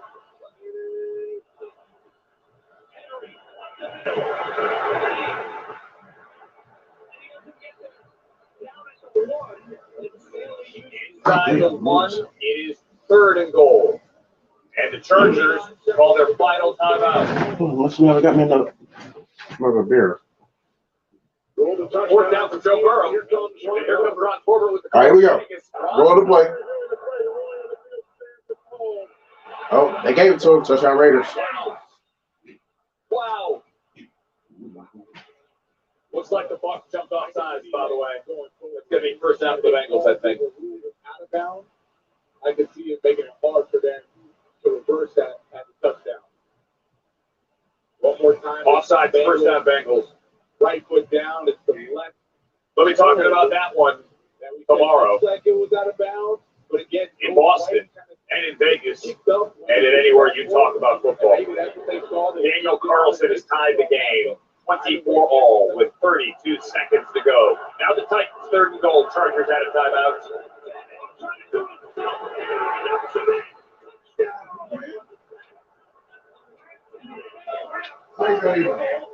Scores on 3rd and goal, and Mike Vrabel sends out his kicker to try and tie the game. What is Mike Vrabel doing? Okay. So did they get that? So it looks like the Raiders went for that point. It's 24-24. Got to push. Derrick Henry. And all. And bad angle and all. Tannehill got in. And the Titans got a touchdown too. Derrick Henry. And that's the point. It is good. So we got 2 ties now. 14-14, 24-24. Meanwhile, this Buccaneers game is pretty much over with. Tom Brady is pissed. Blaine Gabbert's looking away, so I don't even want to be on. I don't want to be on camera. No way.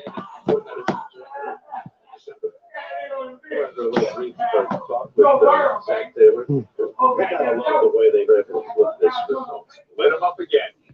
Kickoff. Vegas. So after the Patriots scored 21, Patriots have 2 timeouts. Just got to get into field goal range after the touchback here. All right, so we're back in action now. Which game should we call? Raiders trying to get to 6 and 8. That lost bit of mediocrity. 32 seconds left in Vegas.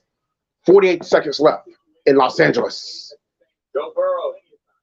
And the Bengals pick up a first down and they pick up a touchdown. So 34 unanswered, well, 33 right now. Pinning an extra point. And the Bengals are pretty much iced this game.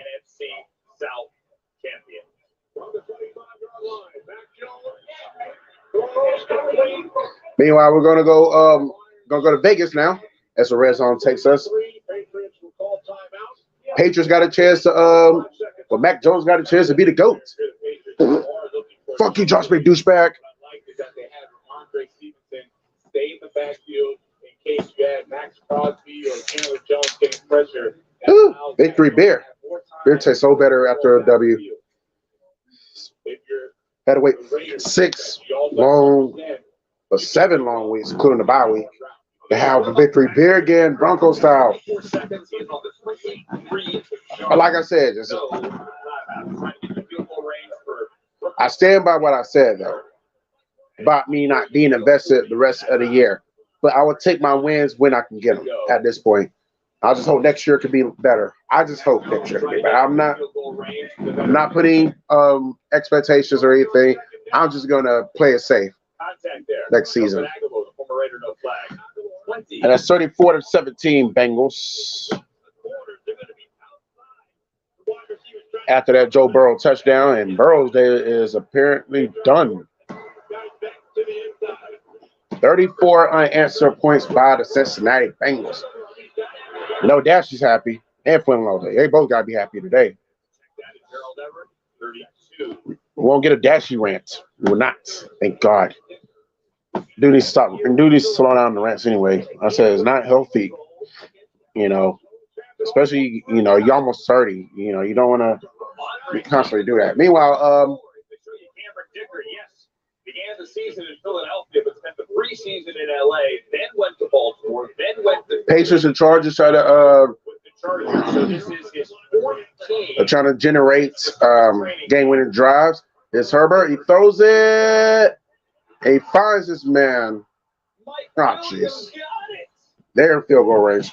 God damn it. And the Chargers are going to run down there and spike it before anyone can check to see if Mike Williams ran out of bounds. They spike it with 14 on the 21.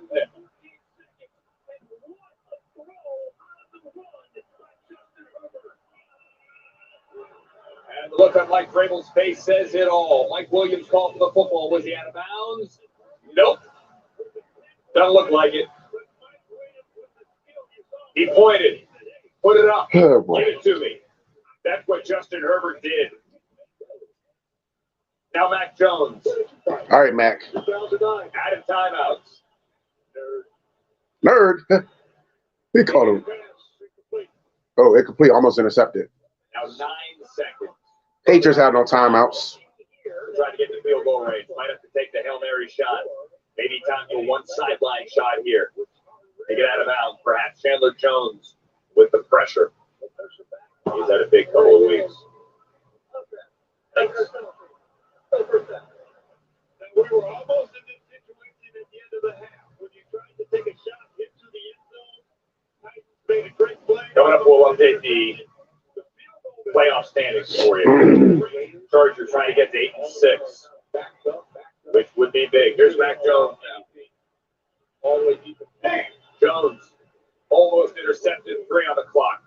Again. Deep and out of bounds. 8 on the clock.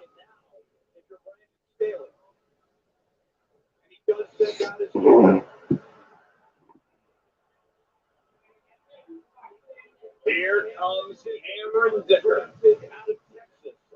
Decker. Cameron Decker coming out with the chance to win it for the Chargers. If he misses it, going overtime. Meanwhile, the Buccaneers and the Bengals are at the 2-minute warning, but that game's over with. That's why I didn't really say much about it. I probably won't say anything else about it the rest of the stream. Uh-oh, come on. Patriots are up. Son of a bitch, Pastor, you. Oh, no.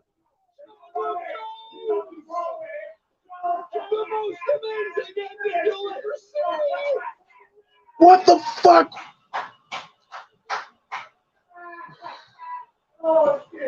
There is a flag. Oh, the Chargers made the field goal. Damn. Raiders and Chargers both win simultaneously at the same goddamn time. What the fuck was that? Y'all? 24. When Chandler Jones intercepts a lateral and takes it to the house. And Josh McDaniels pulls out a miracle against his mentor, Bill Belichick. We've seen it all, friends. We've seen it all.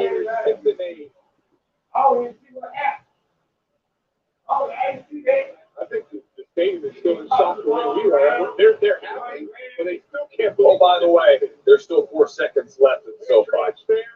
Stunned disbelief.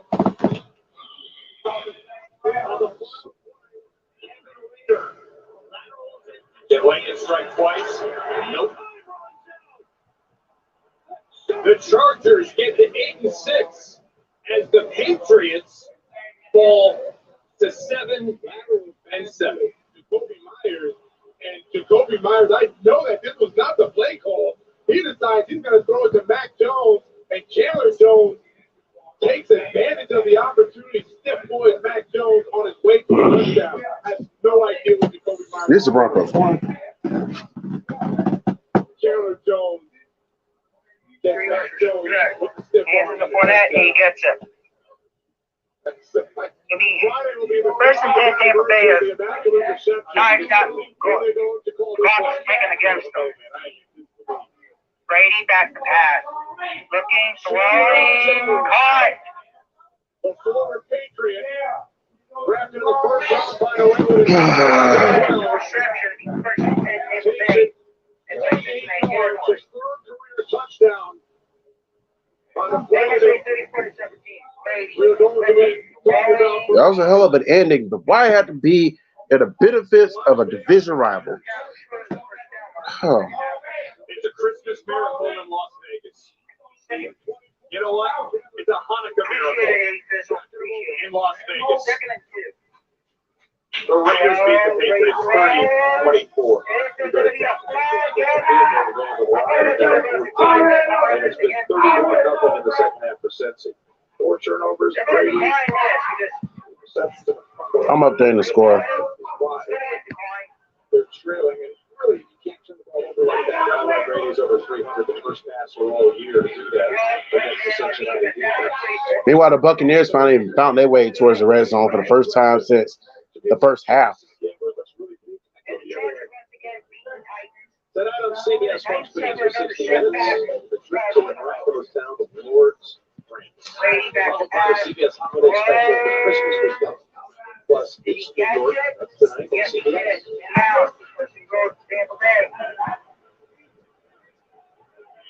Second and 5.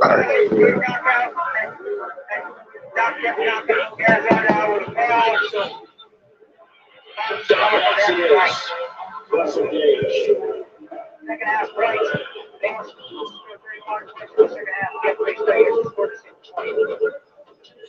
All right. Touchdown Bucks. That's the thing. Brady actually Not gonna mean anything though, because the game's already set. Those plays when you turn it over, they're the difference. You got hit on one of them, not a small. Ball goes probably up there. He did have a handoff with the ball straight out of his hand. That's a killer.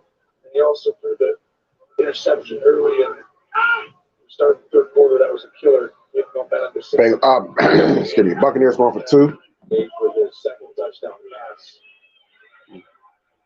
Reception of the game, and that's intended for Evans. Folks, we get it. You got to see it to believe it. Let's go back to JP in Philly, New York. Jim Nance, simply a wild finish. It really is the last play of the game. Stevenson, the running back. He goes down the field. What's he do? He's going to lateral it to Jacoby Myers, who then throws it across the field and right to just Jones. Threw it right to Chandler Jones. And he runs to the end of a 48-yard fumble recovery. Las Vegas wins the game 30-24. How about that, Jim, Tony, and Tracy? What an ending for the Raiders, and they get the victory. Incredible. Oh my goodness! I don't know if that which one's harder to take, that one or the Miami Miracle a few years ago. I don't think anyone lost that one. You know what's crazy is I swear Broncos started right down there. You could tell someone got lost like the score.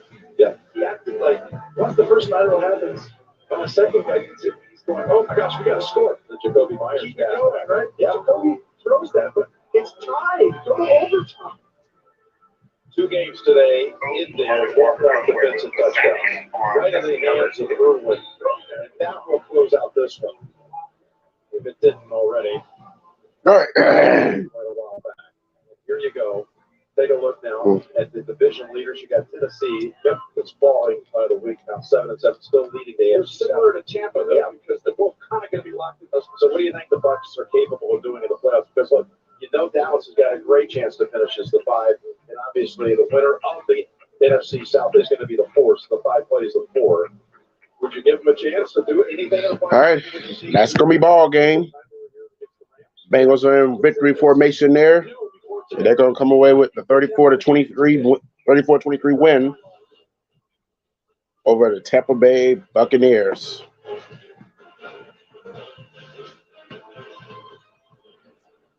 In the immortal words of the late great Jack Club, I do not believe in what I just saw. Chandler Jones intercepts a lateral and takes it back to the house with no time left on the clock. The Raiders beat Patriots.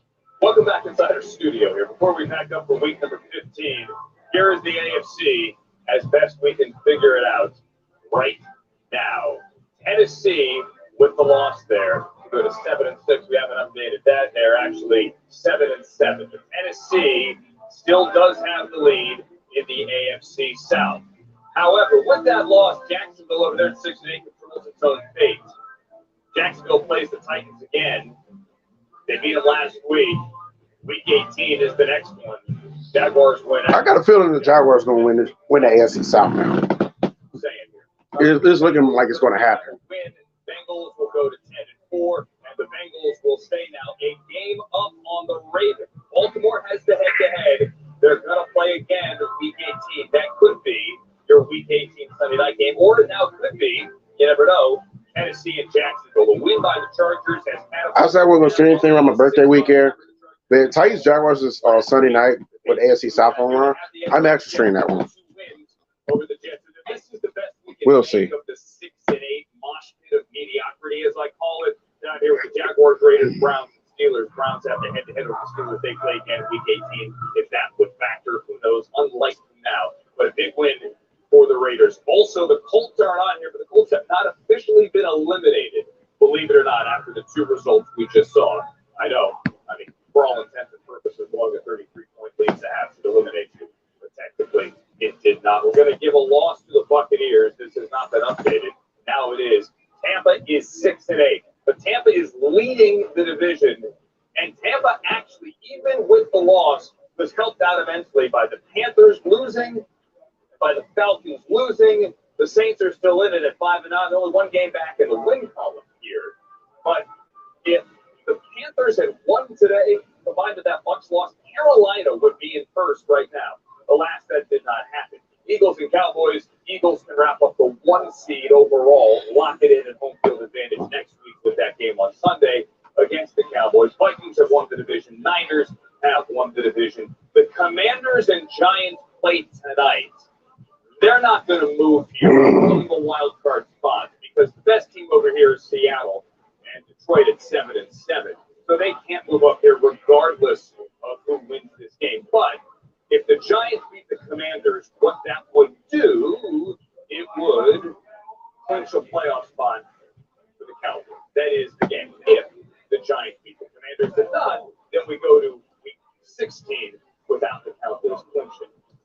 Hope that makes sense. Let's look ahead to week 16. All right, which is this is coming up next week. Saturday next week. We have a Christmas Eve show for you.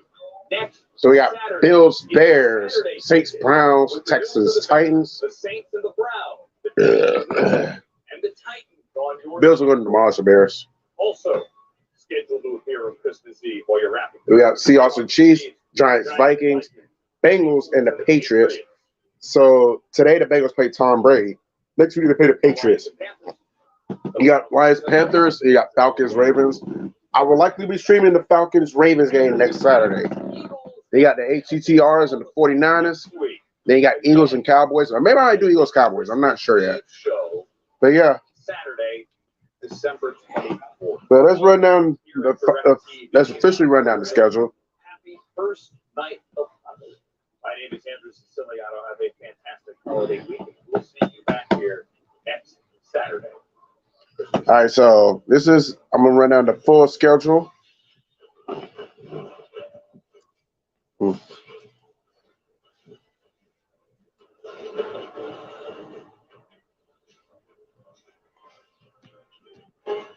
We're almost done with the season, y'all. All right, after tomorrow night, when the Rams and Packers play their relevant game, that will not have any playoff implications. We're gonna have 3 weeks of football left, regular season style, and then it'll be the playoffs.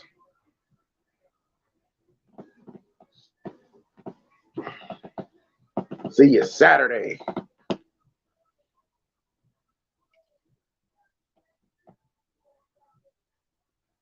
I might just do Falcons Rays only for comedic pleasure and knowing that Slither won't be able to do it because he is working. And I feel like after the fact, then I might do Eagles and the Cowboys. That's like at 4 o'clock. All right, so like I said, you got Giants and HTTRs tonight. Rams Packers tomorrow night. Let me see, week 16.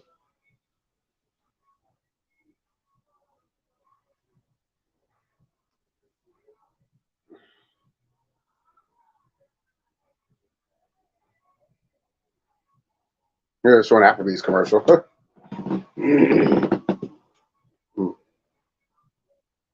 All right, so this is your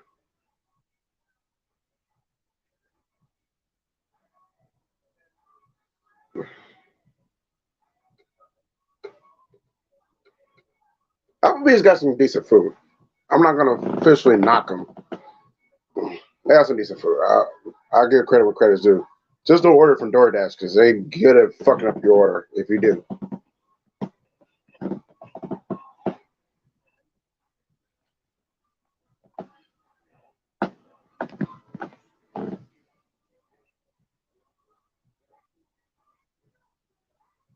Trying to see if I can pull up the entire schedule. Right quick before I bounce out.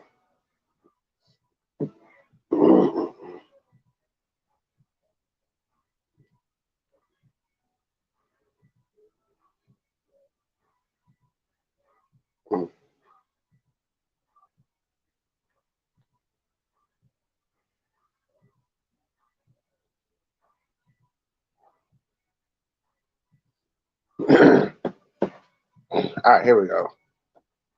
All right, so it's a full week 16 rundown. Obviously, saw phase with the Jaguars and the Jets, which go to the season, you feel like that was a game that had no relevance, but now it has some serious relevance.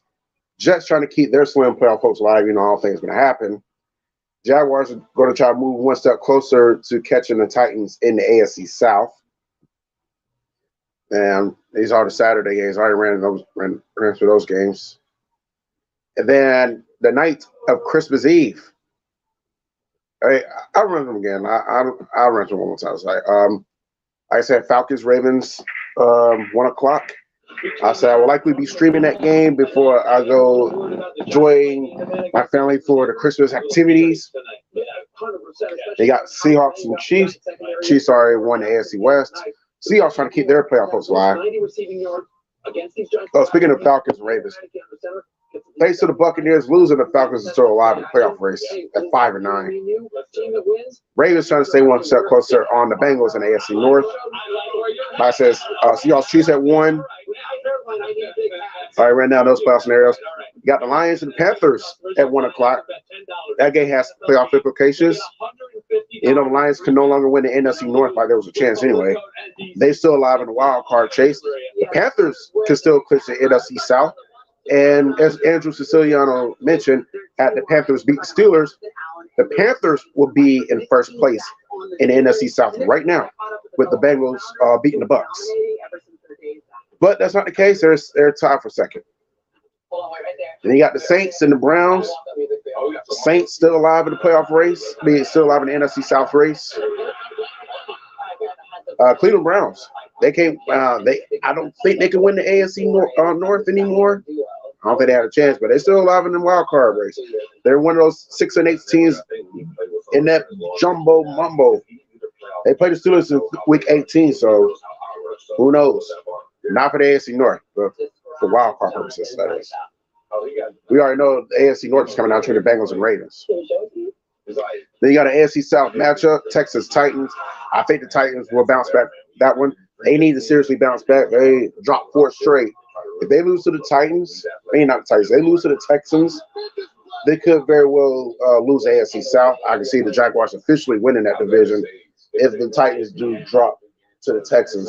The lowly Texans only 1 win. I don't even remember what their 1 win was. Or maybe the Jaguars. I don't know. Who cares? Texans are terrible. They're a big mess right now. But yeah, they managed to take the Chiefs to overtime though. They got Giants. Oh, all those games at 1 o'clock, by the way. Seahawks, Chiefs, Lions, Panthers, Saints, Browns, Texas Titans. They're all 1 o'clock games. Bengals and the Patriots. Also another 1 o'clock game.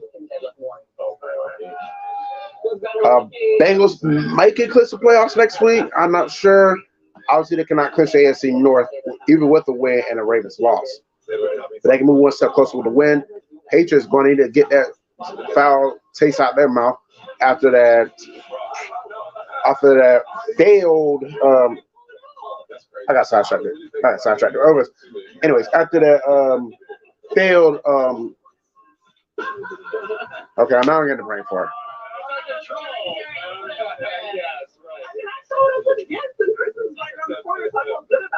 You know, it's not against to have to line up against those two. Okay, they had 3 sacks. Oh, Patriots and So really, how do you slow them down? Yeah, Patriots. They need to get that foul taste out of their mouth for that failed lateral, which led to the Raiders winning. They're still alive in the playoff race, even at 7-7. I'm not 100% sure they make the playoffs anymore. But as long as they're still in it, you got a chance. That's all you can ask for is a chance. I wish the Broncos had a chance, but they don't. They got Giants and Vikings at 1 o'clock. That's going to be interesting. Depends on what happens with the Giants tonight. If the Giants win, we're looking at a very interesting scenario with the Giants-Vikings game. Vikings just clinched their NFC North yesterday. I don't think it's a fall off going to Saturday's game. But who truly knows what's going to transpire? I don't think the Vikings will sit any players down, considering they feel that they still have a chance at a 1 seed. And this makes things interesting for Eagles fans. Why? Because Eagle fans, they despise the Giants. So they always want to see the Giants lose. However, a Giants win over the Vikings could Eagles 13-1. Oh snap! If the Giants beat the Vikings, that could propel to Eagles.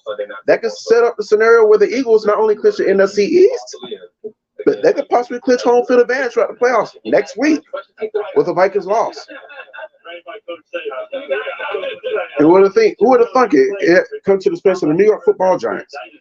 You got Bills, Bears at 1 o'clock. Bills are going to roll over the Bears. The Bears are done. They're cooked. Bills trying to keep their home field advantage. Hopes alive. Everything you can handle, but look at this guy. He does it so many different ways. That sneaky screen. And the Bills also move one step closer to clinching the AFC East with that win. They got the late games, 4 or 5. The ACTRs and the 49ers. Playoff implications there. Depending on what, even regardless of what happens tonight, ACTR still alive. 49ers already clinched the NFC West. I doubt they can catch the Eagles in the home field advantage. But a win there can never mind. I was going to say win there can give them first round bye, but only one team gets the first round bye in each conference. But they can move one step closer to that 2 seed, though. It's going to get very fucking interesting. And then, like I said, Eagles, Cowboys. ACTRs and 49ers is 405. Eagles, Cowboys is 425. Like I said, an Eagles win over the Cowboys will clinch the NFC East for the Eagles.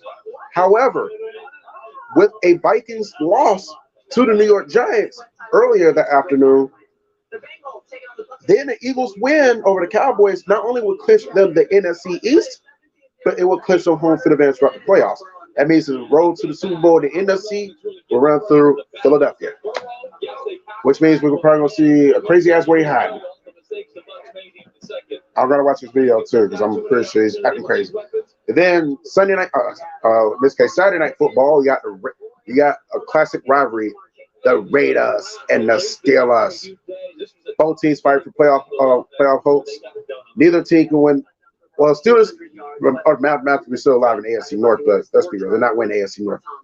Raiders, we already know they're not winning the AFC West. That's already locked up. So Raiders and Steelers, both teams fighting for playoff hopes. I feel like whoever loses that game will be eliminated from playoff contention. May not be mathematically, but virtually, loser of this game is eliminated.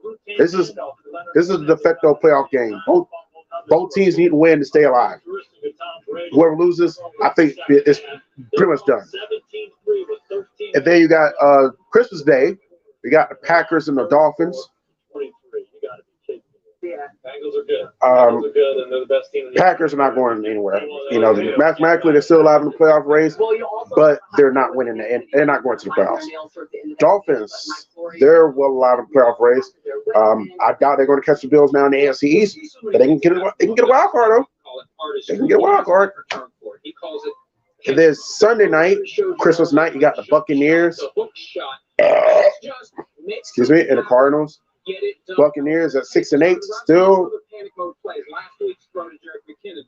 They're still lead the NFC South. They still control their own destiny. Cardinals, as I stated earlier, they're officially eliminated from playoff contention. So they're just like the Broncos, just like the Bears, just like the Texans. The Cardinals are now playing for pride the rest of the season. They can play spoiler and help out the NFC South. They help out the Falcons, Saints. I'm telling you that. They can help out the Saints and Panthers more so. Because next week, the Cardinals got the Buccaneers.